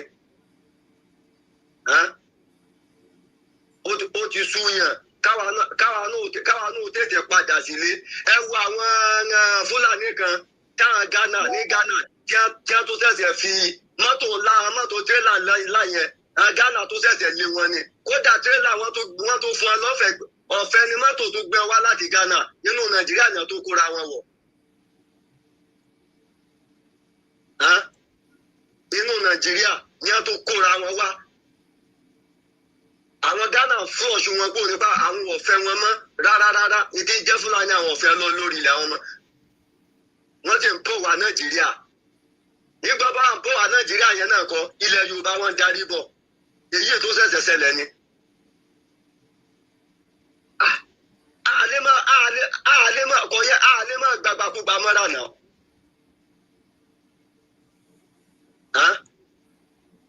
Àwọn jẹ́ ń ṣàkóbá fún wa tí wọ́n jẹ́ kílẹ̀ wa gbérí táwa máa gbà mọ́ra. Àwọn gbogbo àwọn elédèkedè wà nù Nàìjíríà yẹn ń ṣe àkóbá fún àwa ẹ̀rọ Yorùbá gidi. Gbogbo àwọn elédèkedè jẹ́ wà nínú Nàìjíríà yẹn jẹ́ wà lẹ̀ Yorùbá àwọn yẹn ń ṣe àkóbá fún wa ọlọ́ọ̀bá ń gbọ́. Kékeré ni tàwa ẹ̀rọ Yorùbá. Torí tí Nàìjíríà bá pín tán àmọ́ bá ti àádùn ara wa ó ṣẹlẹ̀ láwọn ìlú táwa wà yìí náà àwọn ọmọ wọn náà ń ṣe ṣùgbọ́n bí wọ́n ti bá àwọn ọmọ tí wọ́n wí ó yàtọ̀ sí bí wọ́n ti bá jòkì wí. Báwọn ṣe ń bá àwọn ọmọ títí wọ́n wí sí ti ṣe wọn ní rí kò ní wọn gbé síta ní rí ṣùgbọ́n kíníyàn wà pọ̀ wọ́n mọ bí wọ́n ti ń bára wọn wí débi wípé kò kí ń ṣe tí máa fa ìpalára fún ìlú wọn àti àwọn tí wọ́n bá ṣẹ̀ nílùú wọn tí wọ́n kọ̀míìtì tó yẹ kí wọ́n kọ̀míìtì ẹjọ́ ọmọ bíbí ìlú wọn. Kọ̀míìtì yẹn kì í ṣe kọ̀míìtì tó máa affect ìlú wọn. Wọ́n ti mọ bí wọ́n ṣe débi wípé àwọn kìíní yẹn yóò máa lọlẹ̀ díẹ̀díẹ̀ yóò máa lọlẹ̀. Ẹ̀ṣẹ̀ mélòó náà yẹn máa ṣẹ̀ kódà bí ti Nàìjíríà yẹn kódà bí ti Nàìjíríà jẹ́ kó wà pọ̀. Gbogbo ìjàmbá tí ń ṣẹlẹ̀ nílẹ̀ Yorùbá lónìí yẹn àwọn elédèkedè àwọn ní ń hùwà tó bu tọ̀tọ̀ pọ̀ jù bẹ́ẹ̀ kì í sáwọn ọmọ Yorùbá.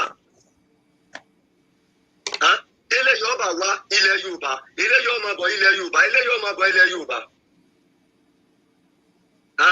Wọ́n wá lé àwọn apò olóko ẹ lọ́lẹ̀ Yígbò gbogbo ẹ̀kúlé wọn ní àdàkọ lọ rárá bídún wọ́n tún fẹ́ǹsì wọ́n tún dáko sínú kọ́pàdé wọn nínú fẹ́ǹsì nínú ilé jẹ́ kọ́lé sí. Wọ́n tó dáko nù ẹ̀ gbogbo ẹ̀kúlé wọn.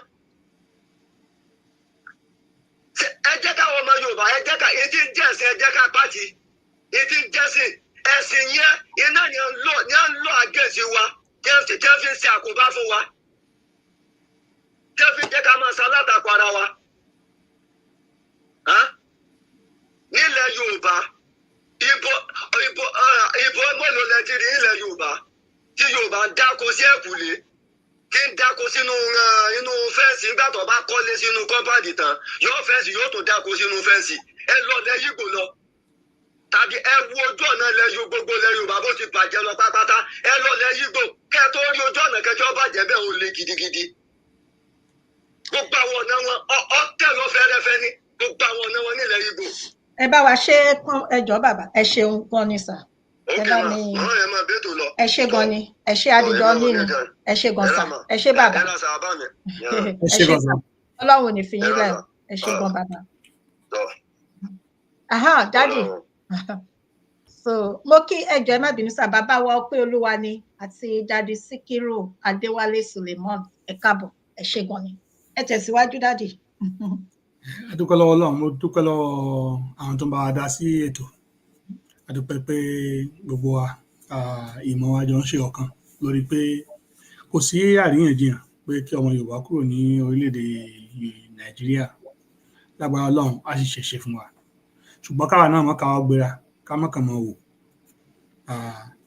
láti ìlú sí ìlú rò pé ìṣiṣẹ́ ká bá lè gbé ó bẹ̀rẹ̀ látòrí ẹ̀wọ̀n nílé àwọn bàbá wa ní ilé àti ń kọ́ṣọ́ sóde èmi ti pinnu nínú ara mi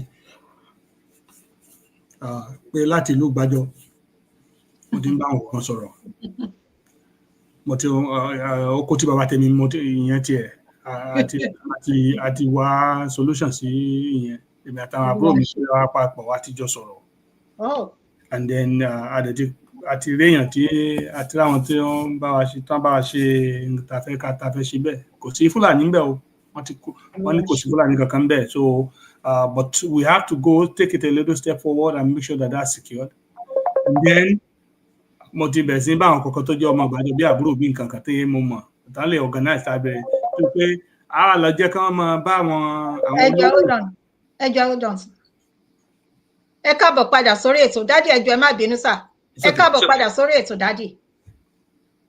ìyá alájẹ ẹ má bínú pé mo tún padà pé o. rárá sà àdìjọ ní ètò ní sà ó tì sà ó ẹ lè pè ẹni ó tì sà. ok ó ní nǹkan kan tí mo fẹ́ sọ. ok sà. Mr. Kẹ́hìndé tó pè Johnson ó sọ ọ̀rọ̀ kan wípé àwọn èèyàn ń ṣe ẹ̀sẹ̀ wọ́n gbàgbé ẹ̀sìn no a sọ pé kí anybody gbàgbé ẹ̀sìn a sọ pé kí anybody gbàgbé ẹ̀sìn nǹkan tí à ń preach ni wípé a fẹ́ kí everybody ríra as a Yorùbá but practice your religion bẹ́ẹ̀ni wọ́n ti rí ara ẹ wípé àwọn tó ń jà yìí ilẹ̀ Yorùbá ni wọ́n ń jà. Practice your religion. If you're a Christian, practice your Christian. If you're a Muslim, practice your Muslim. Èyíkéyìí tó bá wù kó fẹ́ practice rí tó bá wù ẹ́ tó tiẹ̀ fẹ́ practice see yourself just see yourself as a Yorùbá and fight for Yorùbá. Ṣé ẹ bẹ́ẹ̀ yẹn? But téèyàn bá ti kọ́kọ́ ríra ẹ̀ bí Yorùbá no matter ẹ̀sìn tó ìyá alájẹ kìrìsìtẹ́nì kan lẹ́yìn. bẹ́ẹ̀ni sà kírísítẹ́nì mi sà. kírísítẹ́nì lẹ́yìn bọ̀dẹ̀ ríra yín as a Yorùbá. bẹ́ẹ̀ni Yorùbá first. Yorùbá land. yes. Mr. Kẹ́hìndé tó sọ̀rọ̀ yẹn I know he's a Muslim but ó ríra ẹ̀ as a Yorùbá is fighting for Yorùbá. That is what we want everybody to see.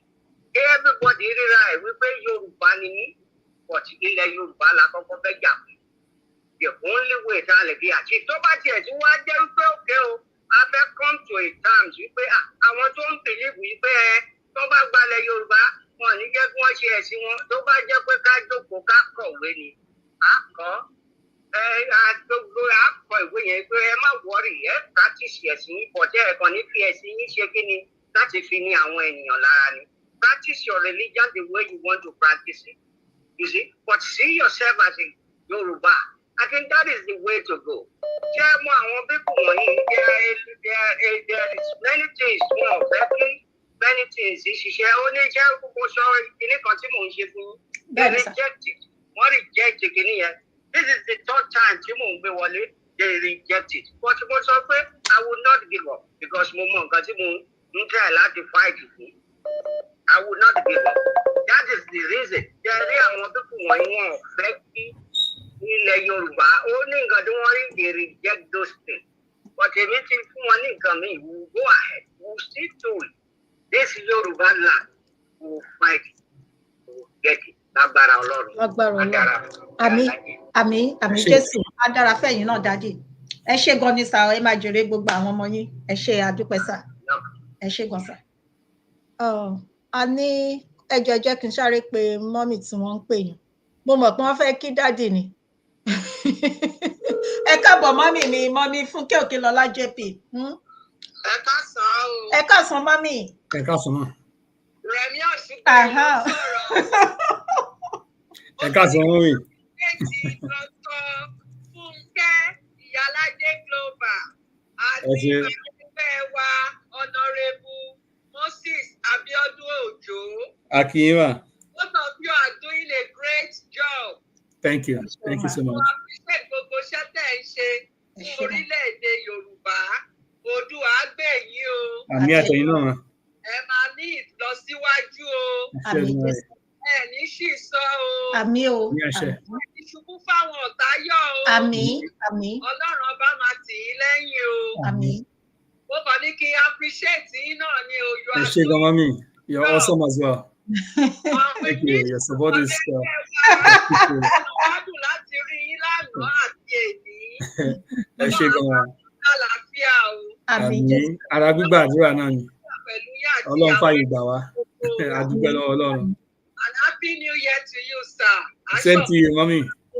Àmín. Ọdún ayọ̀ ló máa jẹ́ fún gbogbo wa o. Àmín. So kẹ́ni wọ́n dá fúnjẹ́ o, mo kí yín o, ẹ ṣé o. Èmi àtàwọn ẹbí mi gbogbo, we appreciate all the work tẹ́yìn méjèèjì ń ṣe àti Dr. Mike Ọlọ́run máa gbé lẹ́yìn. Àmín. Wà á gbé gbogbo yìí kò ní gbé gbogbo àwọn ọ̀dàlẹ̀. Iwájú la máa lọ, àní lọ sẹ́yìn lágbára Ọlọ́run. Àmín. Take care o, ẹ má jẹ́ disturb yóò dàbọ̀. Disturb wà á wà pẹ̀lú yín o. Àmì àti ẹ̀yin náà kò ní fi yín sílẹ̀ o. Ṣé gbọ́ o? Àgbàdo ètò yín o. Ẹ ṣé mọ́mì. Ẹ ṣé mà. Kudos to you. Go sir. Go sir. Go sir. Thank you so much, mọ́mì. Ó dàbọ̀. Ó dàbọ̀ mà. Ẹ ṣé gidi gan ni. Ẹ bá wa kí dáàdì àti Babátúndé àti ìyàwó wa náà. Ẹ ṣé, màá jíṣẹ́ fún wọn. God bless you, my sweet sister. And you too. Love you plenty. Love you. Same here. Same here. Love you too. Ẹ ṣé mà. Ẹ ṣé. Mọ́mí Fúnkẹ́ Òkèlọ́lá JP. Ẹ káàbọ̀ sí orí ètò gbogbo lẹ́ńkọ́mà. Ẹ kúṣẹ́ wọ́n kì í yín o dádì. Wọ́n pè abẹ́bẹ́. Ẹ káàbọ̀ wá sí sórí ètò. Ọpẹ́ lẹ́yìn. A máa fáìní wọn. Èrò ní ká fáìní wọn ta. Sọ́rí ní ìran Yorùbá, ẹ̀sìn ò tiẹ̀ kí ń jẹ́ nǹkan tí Yorùbá máa ń rò. Okùn ọmọ ìyá náà máa ń wò. Ẹbí àti ará náà máa ń wò. Ọ̀rẹ́ àti ojúlùmọ̀.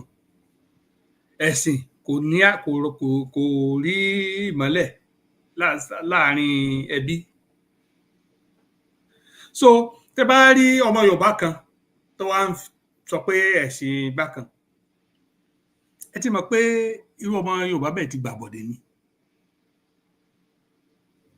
So àwọn tó ń pariwo tán láwọn ń wá ṣàríà, àwọn tó ń pariwo ẹ̀sìn tán gbẹ̀sìn lórí bí kìíní, ẹ ti mọ̀ pé they are not really for Yorùbá because they are doing something else.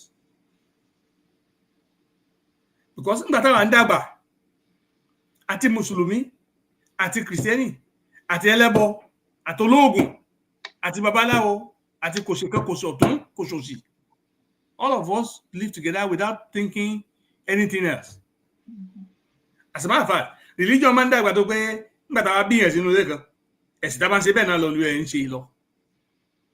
Occasionally àwọn èèyàn change bẹ́ẹ̀ tá a bá ń dàgbà, wọ́n lọ́kọ àbí wọ́n níyàwó àbí wọ́n travel gba bòmí lọ ẹ̀mọ̀ á ní àkómọ tí wá kírun mọ́ṣáláṣí mọ́ tí mà ti ń lọ ó ti ń lọ bá mi àbí kò mọ̀ wá ṣọ́ọ̀ṣì mọ́ mà ti lọ kírun nísìnyí àbí kíní kan ẹ̀mọ̀ kò sí kíní kankan ẹ lọ lé àfáà ẹ lọ lé kíní ẹ wọlé olúkálùkù we are all doing good. Àfáà ṣe kíní kan ò ní kẹ́ mọ́ lọ jẹun lé ẹ̀ àbí kẹ́ mọ́ gbomi àbí kẹ́ mọ́ gba nǹkan lọ́dọ̀ ẹ̀ àfáà náà wá sílé ẹlẹ́bọ àbí ẹ̀ tó ń ṣẹbọ kò ní kó má bomi kó má jẹ kó má ra àkàrà àbí kó má ra ẹ̀kọ ní ọ̀dọ̀ ìyàwó ẹ̀. So why now are they trying to put pitch, are they trying to pitch tent, pitch tent and say, no, you're not together? My brothers and sisters, this is the old tricks they played in the north. This is how they defeated the Hausa people and killed all of their leaders and installed themselves, emirs. This is what they're coming to do. This is what they have started to do in Yoruba land. And unfortunately, they cannot succeed unless they get some of us to buy their views and vision. The false vision of the false religious vision that they have, a pretext for conquest. And Yoruba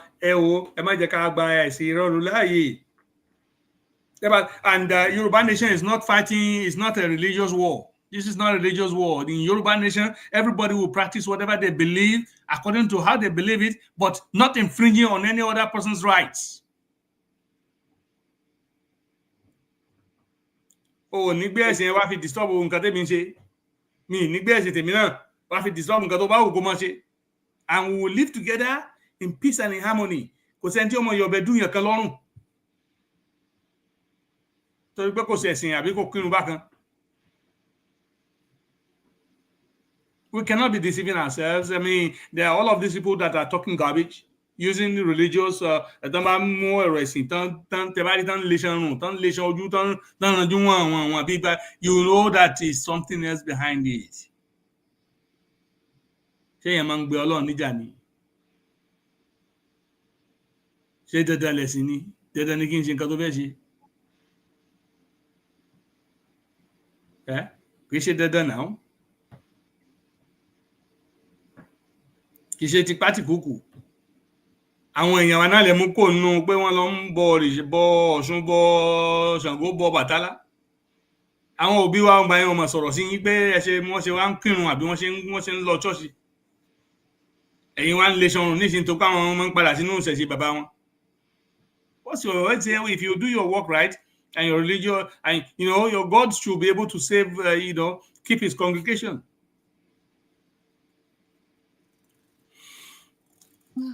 Àti pé Ọlọ́run Mùsùlùmí, òun ni Ọlọ́run Kìrìsìtẹ́nì, òun náà ni Ọlọ́run ọlọ́sàn yìí. Kò yàtọ̀, Ọlọ́run kan ló wà, tẹ́ bá gbàgbọ́ bẹ́ẹ̀. If you know it's only one God and he creates all things, where is the disagreement? Bó bá ṣe wọ́n ni kó bọ Ọlọ́run ẹ̀, bó ṣe wù mí náà jẹ́ kí èmi náà sìn Ọlọ́run mi. So Yoruba nation is not about religion. That's not what we're saying. But what we're saying is, as a people, we deserve better, not inside Nigeria. We deserve to live like kings and queens. We deserve a future of society that's lawful, a progressive society for our people, a civilized nation that can compete with all other nations on the world stage.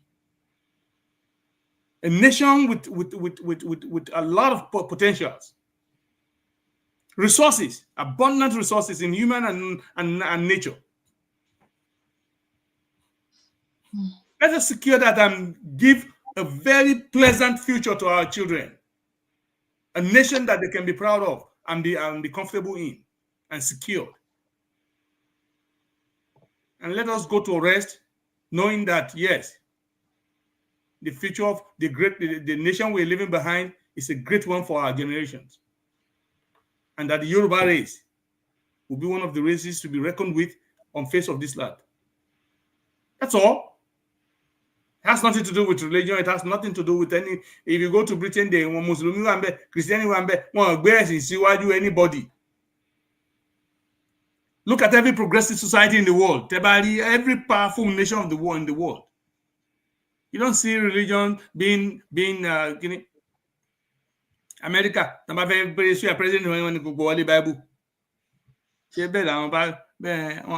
Bible.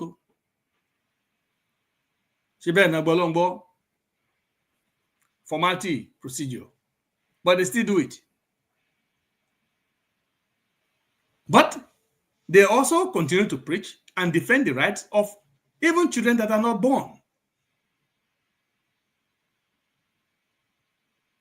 They protect the rights of everybody, men, women, including the rights of animals. That's a society that we should be proud of in Yoruba land, not in Nigeria. Ó ti bọ́ sọ́wọ́ rí ní Nigeria. Bí Jésù bá wáyé, kò lè tún Nigeria ṣe. Kì í ṣe pé kò lágbára àti ṣe o, ṣùgbọ́n kì í padán. Téèyàn bá ti dé padán, tó yẹ pé ó rí òótọ́ ní òṣè nǹkan tó fẹ́ ṣe, kò lè ṣe Nigeria. Ẹ gbàgbé ẹ̀, ẹ fi gbàgbé sí i. Wọ́n láǹkan ọgbọ́lọ́ wọn ní mi ò gbọ́lọ́ ń gbọ́, èmi ò gbà kíní kan pé mo ń dì mí níṣẹ́ agbára Ọlọ́run torí mo mọ Ọlọ́run tí mo gbàgbọ́. Kò sí Ọlọ́run tó dá ayé òun àti ọ̀run, tó dá ayé àti ọ̀run àti ohun gbogbo tá a mọ̀. Ọlọ́run yìí kan náà kì í ṣe lòdì sí òfin ara ẹ̀. Ìdí òtítọ́, ìdí òdodo ọ̀nà òfin ẹ̀ tó fi lélẹ̀ ibẹ̀ ló dúró sí. Nàìjíríà ní kò sí lórí òfin kankan, kò sí lórí òótọ́ kankan ayé látàyé dọ̀run ọba báwọn náà kí wọ́n fẹ́ nípa ṣe papọ̀. Ṣé bẹ́ẹ̀ ní wòlíì Nàìjíríà tó pọ̀? àwọn àṣẹ bọ́lọ́run ò gbọ́ tiwọn ni. Kátẹ̀ ní kò sí ká sọ pé wòlíì ẹyọ kan ṣoṣo ló wà nígbà Èlíjà ó mọ̀ pé Ọlọ́run kan náà ó gbọ́ ilẹ̀ àdúrà Èlíjà táwa kanu Bíbélì o. Ṣé kò sí Ọlọ́run ṣé bá ṣe gba Ọlọ́run gbọ́ tó ní Nàìjíríà tí ilé ẹ̀sìn pọ̀ rẹpẹtẹ tó àti mùsùlùmí àti mọ́ṣáláṣí àti ṣọ́ọ̀ṣì àti gbogbo ẹ̀. Why? Or has that God traveled? Has their God traveled? And death. William sọ pé Ọlọ́run tó dá etí oní kò lè ṣàlàyé gbọ́ ohun tó dá ojú ṣé kò wá ríran ni ohun tó dá ẹnu ó ṣáà lè sọ̀rọ̀. Why is Nigeria stagnant like that? And God appears like he's not even there, not looking, not listening. Ẹ má jẹ́ ká fi ẹ̀sìn bọ àwọn èèyàn lójú. Because ntí Ọlọ́run ó ṣe lọ́lọ́run ó ṣe. Ntí èèyàn yẹ kó ṣe lèèyàn yẹ kó ṣe. Ọlọ́run ní gbàṣẹ́ èèyàn ṣe. Èèyàn ni ó ṣiṣẹ́ ara ẹ̀. God does not disobey his own rules. Ẹ má jẹ́ ká tán ẹ̀ka máa ń máa parọ́ fáwọn èèyàn jẹ mọ́. Don't be deceiving people. That's why this part of the world, they don't deceive themselves. They know they have to do, you have to go. If you don't go to work when you're supposed to, you lose your job. If you lose your job and you cannot pay your bills, you become a destitute. That's the consequence of that. Same thing. What men have to do in Nigeria, men have to do. What God will do, God will do. Ṣùgbọ́n nínú kékeré téèyàn bá ṣe yẹn tó wá wo Ọlọ́run àṣẹ máa jẹ́ kó di ńlá. Mo sọ pé àwọn ọmọ Yorùbá ó yẹ ká nígbàgbọ́ kan pé ní kékeré ní nǹkan tí ń tá bá ṣe ìṣiṣẹ́ kékeré tá bá gbé lórí pàfẹ́ gba lórílẹ̀-èdè wa Ọlọ́run á sì sọ di ńlá. Bọ̀ pé ká máa gbé ṣiṣẹ́ ká máa yí lójú kan. When we know we are supposed to do certain things and we are not doing it, that is folly. It is called madness. Doing the same thing and expecting different results all the time is called is the proper definition of foolishness, stupidity.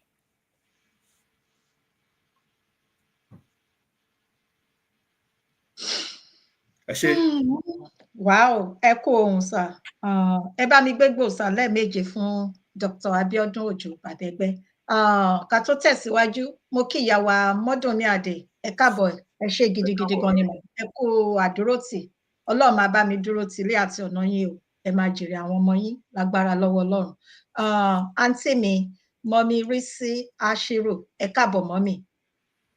Ojú òní tì yín láéláé o. Ẹ máa jèrè àwọn ọmọ yín. Àjíǹde ara túbọ̀ máa jẹ yín lágbára lọ́wọ́ Ọlọ́run. Bàbá wa Ọláwálé Àlàbí, mo kí yín dádì. Ṣé mo ti kí dádì Síkírù Adéwálé Suleiman? Okay. Ẹ ṣé gan ni sir. Ẹ ṣé gan ni. So gbogbo lé adúpẹ́dúpẹ́ ní pẹ́ parí ètò tèmi yìí mọ́. Ṣùgbọ́n ká tó máa lọ, tẹ́ bá wo àkọlé àti yà kúrò lórí àkọlé pátápátá ni mo ní láti lọ tún àkọlé yẹn ṣe. Torí pé ìdí dẹ̀ ni pé ẹbí mi ni mi ò bá béèrè ní ọwọ́ bàbá ẹgbẹ́ Dr. Abiodun Ojo pé okay ṣé ẹ fẹ́ ṣe ètò tìdílé pẹ̀lú mi lẹ́nìí, so màá change ọjọ́ tí máa ń ṣe màá change ẹ̀ sí. A lè sọ díẹ̀ náà lórí ẹ̀ ní fún ìṣẹ́jú mélòó kan lórí ọ̀rọ̀ bẹ́ẹ̀ briefly for like 10 minutes and then we can, because èmi náà ní mo lọ́rọ̀ tí mo fẹ́ sọ lórí, but ẹ bẹ̀rẹ̀ topic yẹn so that we can just like 10-20 minutes and that'll be fine. Okay sir. Tẹ bá ṣì láàyè ká pé àkókò ní ọmọ. No, ẹ̀yin ni èmi mo Ọlọ́run bá mi ṣe nǹkan tèmi ṣe. Ó yẹ kí n lọ gbé nǹkan fún ẹ yẹ kí n lọ báyà gbé nǹkan náà bẹ̀tẹ̀ it's okay. No, a lè continue ní tẹ bá ní láti lọ bá wọn gbé nǹkan a lè ṣẹmọ a lè continue, ṣùgbọ́n ká tó máa lọ ṣe rí lẹ́ẹ̀kan sí i, mo dúpẹ́ lọ́wọ́ gbogbo ẹ̀yin aráalé, gbogbo yín pátápátá, ojú òní tì yín láéláé. Ẹ lọ síbi ọ̀rọ̀ kan ní lọ síbẹ̀ máa fi sílẹ̀ dọjọ́ Jímọ̀ tẹ́ bá tún wá. Òtítọ́, ẹ sọ kankan níbi òtítọ́ korò. Ọmọ aráyé kò tọ́, wọn kì í fẹ́ kéèyàn sọ òtítọ́. Tó bá sọ òtítọ́, wọ́n máa lé ẹ, wọ́n máa tákù ẹ, wọ́n máa ìyẹn kò dẹ̀ dá èmi dúró. Ṣẹ́rí ẹjọ́ torí Ọlọ́run lẹ́ẹ̀kan sí, mo tún máa sọ, mo dẹ̀ ń dúró lé. Àkọ́kọ́, mi ò kí ń ṣe ọmọdé ìyẹn lọ bẹ́ẹ̀. Ìkejì, mo fẹ́ràn ìran mi èyí tí ń ṣe ìran Yorùbá ni mo ṣe ń ṣe gbogbo nǹkan tí mò ń ṣe yìí. Mò ń gbé àṣà àti ìṣe ilẹ̀ Yorùbá lárugẹ ni. So ẹni tí wọ́n bá ń rán wá sí orí ìkànnì mi, ẹ jọ̀ọ́ torí Ọlọ́run, ẹ mọṣẹ́ jẹ́ o, torí pé Ọlọ́run dúró ní ẹ̀yìn tèmi gbọngbọn. Kò dẹ̀ sẹ́ni tó lórí nǹkan tí n bá gbàgbọ́, kò sí ẹni tó lè yẹ̀ mí kúrò ní ìdí ẹ̀ ní orúkọ Jésù Kristi bí Ọlọ́run ṣe ń bẹ tí ẹ̀mí ẹ̀ wá. Èmi ò dẹ̀ kí ń ṣe ẹni téèyàn lè intimidate bóyá mo look bẹ́ẹ̀. Fúnkẹ́ Ìyálájé tí ọdún mélòó kan sẹ́yìn ó ti yàtọ̀ 2025 la wà yìí. Mo kàn ń pè yín sí àkíyèsí ni. So ẹni tó bá wá fún mi máa wá fún. Ẹni tó bá máa pè sí orí ètò ẹ jọ̀ọ́ torí Ọlọ́run ẹ má wá fún mi mọ́. Ẹni tí ò bá gbàdúrà kó rí alátakò ní ẹ fi mí sílẹ̀ bí mo bá ṣe mọ̀ ṣe. Ẹ pè láti bá wa dá sí ètò. Adìjọ ń ṣe ni. Mo dẹ̀ more. Mo jẹ́ nìkan tó níwà rẹ̀lẹ̀. Ẹ jọ̀ọ́ ẹ má push mi. So bó ṣe jẹ́ nìyẹn. Ẹni tí wọ́n bá rán wá kì í ẹ ṣe mistake kì í ṣe lórí ìkànnì. So bí èèyàn ṣe jẹ́ nìyẹn. Ìkejì, adúpẹ́dúpẹ́ ní ọ̀dọ̀ gbogbo ẹ̀yin aráalé. Mo dúpẹ́ lọ́pọ̀lọpọ̀ fún ẹ̀yin tẹ́ ń darapọ̀ mọ́ wa ní orí ètò. Ojú rere àti àánú Ọlọ́run. Ẹ ṣé mọ́mì mi, kò ní fi yín sílẹ̀ ní agbára lọ́wọ́ Ọlọ́run. Ojú ò ní tì yín láéláé. Ọlọ́run máa bá mi ṣe alátìlẹ́yìn gbogbo yín o. Ẹ̀yin bàbá dáadáa, ẹ̀yin ìyá alálùbáríkà, ẹ ní mọ̀kòrò lórí ọmọ, ẹ ní mọ̀kòrò lórí gbogbo nǹkan tó ń dùn yín nínú. Ẹni tí bí yóò kàn tí yóò kàn yín kò ní kàn wọ́n o. Mo more o. Mo dúpẹ́ lọ́pọ̀lọpọ̀. Ẹ ṣé gidigidi gan ni. Ojú ò ní tì yín láéláé. Ẹ̀gbọ́n mi, bàbá ẹgbẹ́ Dr. Abiodun Ojo, ẹ kú iṣẹ́ takuntakun. Nǹkan tí ẹ nígbàgbọ́ nínú, Ọlọ́run ò ní dójú tì yín. Ọlọ́run máa wà pẹ̀lú yín. Òtítọ́ ló máa ń gbé orílẹ̀-èdè lékè. Ó máa ń dára kéèyàn ṣe òtítọ́. Èmi máa ń sọ nǹkan kan. Mo dẹ̀ máa sọ torí gbàgbọ́ ni bí nǹkan tí màmá mi Ọmọlára Ògúndáre á dára fún yín màmá. Tẹ bá mi type. Nǹkan tí mo gbàgbọ́ ni bàbá kábíyèsí fún orí adé, bàbá yíyan ti kábíyèsí tí ìlú wọn ò jìnnà, mo máa ń gbàgbé ìlú wọn. Òtítọ́ nǹkan tí bàbá yàn sọ ó wà ní ọwọ́ òsì mi, ó dẹ̀ wà ní inú mi. Mo dẹ̀ dúró lé lórí. Mo ń gbà ládùúrà pé Ọlọ́run ó tẹ̀lẹ̀ Yorùbá dó pẹ̀lú òtítọ́ tẹ́ gbé dání tẹ́ gbàgbọ́ bínú yín ṣe rí kò ní padà lẹ́yìn yín lágbára lọ́wọ́ Ọlọ́run. Ẹ̀ní sísọ ẹ̀ní ṣìṣe lágbára lọ́wọ́ Ọlọ́run. Ìṣiṣẹ́ yín kò ní bí ọmọ aráyé nínú. Akitiyan yín lórí ìran Yorùbá kò ní jẹ́ lásán lórúkọ Jésù. Ẹ dẹ̀ máa jèrè àwọn ọmọ yín o lágbára ìdílé. Ẹ bá mi kí àdúrà. Ẹ bá mi kí handsome young man mi àti gbogbo ilé lápapọ̀ sá. Ẹ ṣé gan mo dúpẹ́. Bàbá màmá dalẹ̀ o. Ẹ ṣé gan ni. Àmín Elédùmarè. Ẹ ṣeun Ìyálájé, ẹ̀yin náà ò ní ṣìṣe. Ẹ ní ṣubú wọ̀tayọ̀ lágbára Ọlọ́run. Ẹ gbẹ́rù yín borí. Àmín Jésù. Ayé ò ní kí yín pẹ̀lẹ́. Àmín Jésù. Lágbára Èdùmàrè Ọlọ́run á gbàdúrà yín. Àmín Jésù. Wọn ò ní sún yín láti ṣìṣe. Àmín ẹ sì gẹ̀ẹ́tẹ̀ sá. Ọwọ́jà ọ̀tá òsì ni kò ní tẹ̀yìn. Àmín. Ẹnu báyìí lẹ́kùrọ̀ ó mọ̀ fi pa lẹ́ẹ̀ẹsẹ̀ ó fi mọ̀ pẹ̀kùrọ̀ ojú ọ̀nà lágbára Ọlọ́run. Mo kí gbogbo àwọn olólùfẹ́ ètò Ìyálájé, ẹ ṣeun ẹ kú ìdarapọ̀ mọ́ wa lónìí àtẹ̀yìn tẹ́ mọ̀ wá lọ́jọ́ ọ̀la àti nígbà míì. Ire àti àánú Ọlọ́run á máa jẹ́ ti yín o, á jẹ́ ti gbogbo alápapọ̀. Ẹ kú fẹ́ agbára Ọlọ́run ìbáṣepọ̀ wa yóò mọ̀ dùn ni o, kò ní kàn. Thank you so much fún àyè tẹ́ fi gbà wá lónìí. Adúpẹ́ gbogbo ẹ̀yin tẹ́ pé tẹ́ bá wa dá sí. Adúpẹ́ fún ìfẹ́ tẹ́ ní. Ọlọ́run á nífẹ̀ẹ́ yín o. Títí ọjọ́ di ọ̀túnla yìí. Ọlọ́run máa kọ́ fún ìgbà náà. Mo rò pé nìkan tún fẹ́ kí yín o, ẹ jọ̀ọ́ ẹ má sì lọ Dr. Abiodun Ojo. Ok, ẹ káàbọ̀ sórí ètò sà. Hello ma, hello sir. Ẹ pẹ̀lẹ́ bàbá, ẹ pẹ̀lẹ́ sà. Bàbá ni mo gbé sí àtẹ̀yìn náà ẹ kú gbogbo gbà. Ẹ ṣé gan sà. Bàbá Dr. Honorable Abiodun Ojo ẹ máa pẹ́ fún alágbára Ọlọ́run. Àmín. Àmín àtẹ̀yìn náà á pẹ́ fúnra wa sà.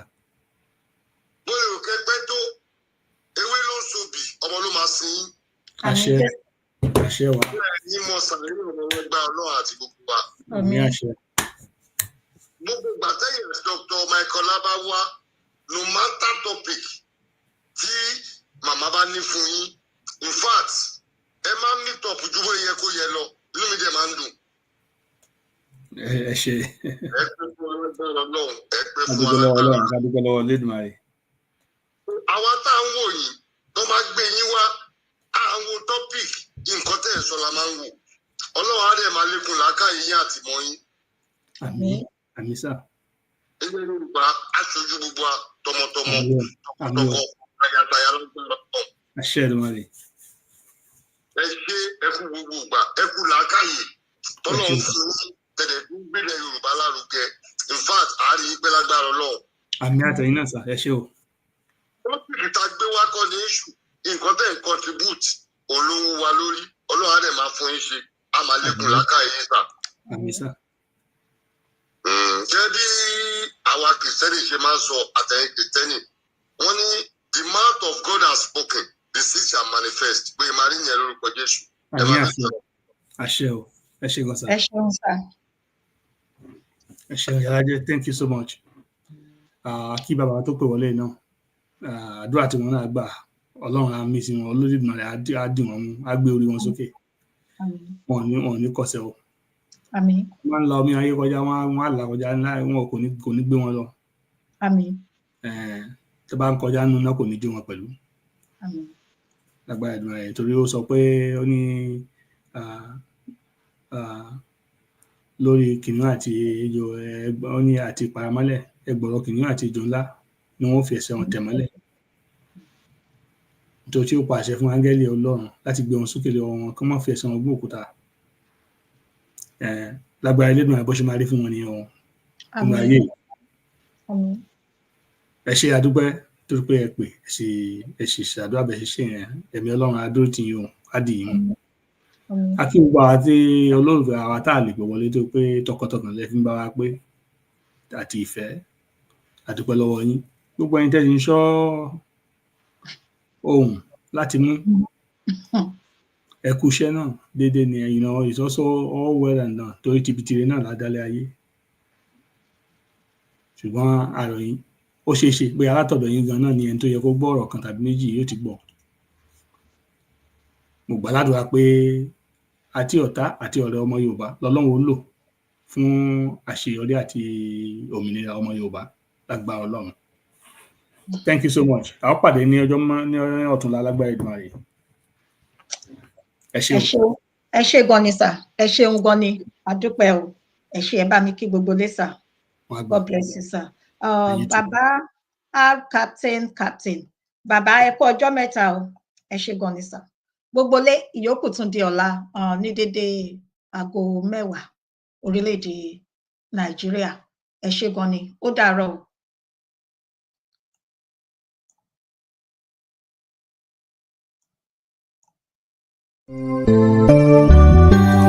Ìyálájé ti dé o aláyọ̀ Fúnkẹ́ Ìyálájé ti dé pèdèpèdè tó méde pè níwájú elédè tó gbèdè lọ́wọ́ melédè tó fi kọ́ melédè jẹ́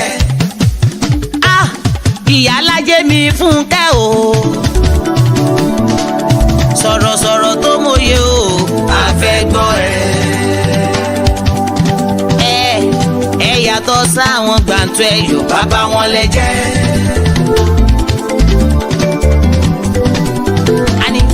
Yàtọ̀ sáwọn gbàǹtọ́ ẹ Yorùbá bá wọn lẹ́jẹ́. níbi ká sọ̀rọ̀ kó dáńtọ́ ẹ̀yin mà lẹ́ni. níbi ká sọ̀rọ̀ kó mọ́ ọpọlọ wá ẹ̀yin mà lẹ́ni. Ìyálájé mi ò alára o. Ìyálájé ni o pé kẹ́ máa wá. ó ní kẹ́ jẹ́ ká pàdé lórí ìkànnì yìí o. èmi àti Dr. Michael o Michael Ọlá o Bàbí Ọlágúnjú ó ní kẹ́ máa bọ̀.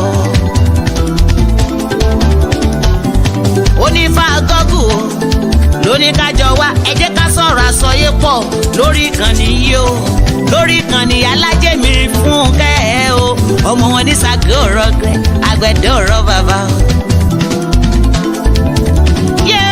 kò mà sẹ́ni tó lè mọ̀ ọ́ pọ̀ bí ò bá sọ lọ́mọ o.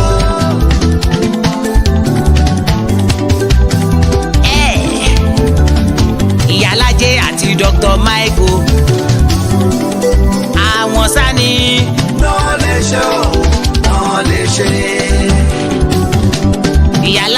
Dr. Mike àwọn sani náà lè ṣe o náà lè ṣe ọ̀rọ̀ lórí ìgbéyàwó àwọn ni o lórí ọ̀rọ̀ ilẹ̀ Yorùbá àwọn ni o lórí ọ̀rọ̀ orílẹ̀-èdè Nàìjíríà àwọn ni o lórí ohun tó ń trendy lágbàáyé àwọn ni o ìyálàjẹ àti Dr. Mike ló ní kẹ́ máa bọ̀.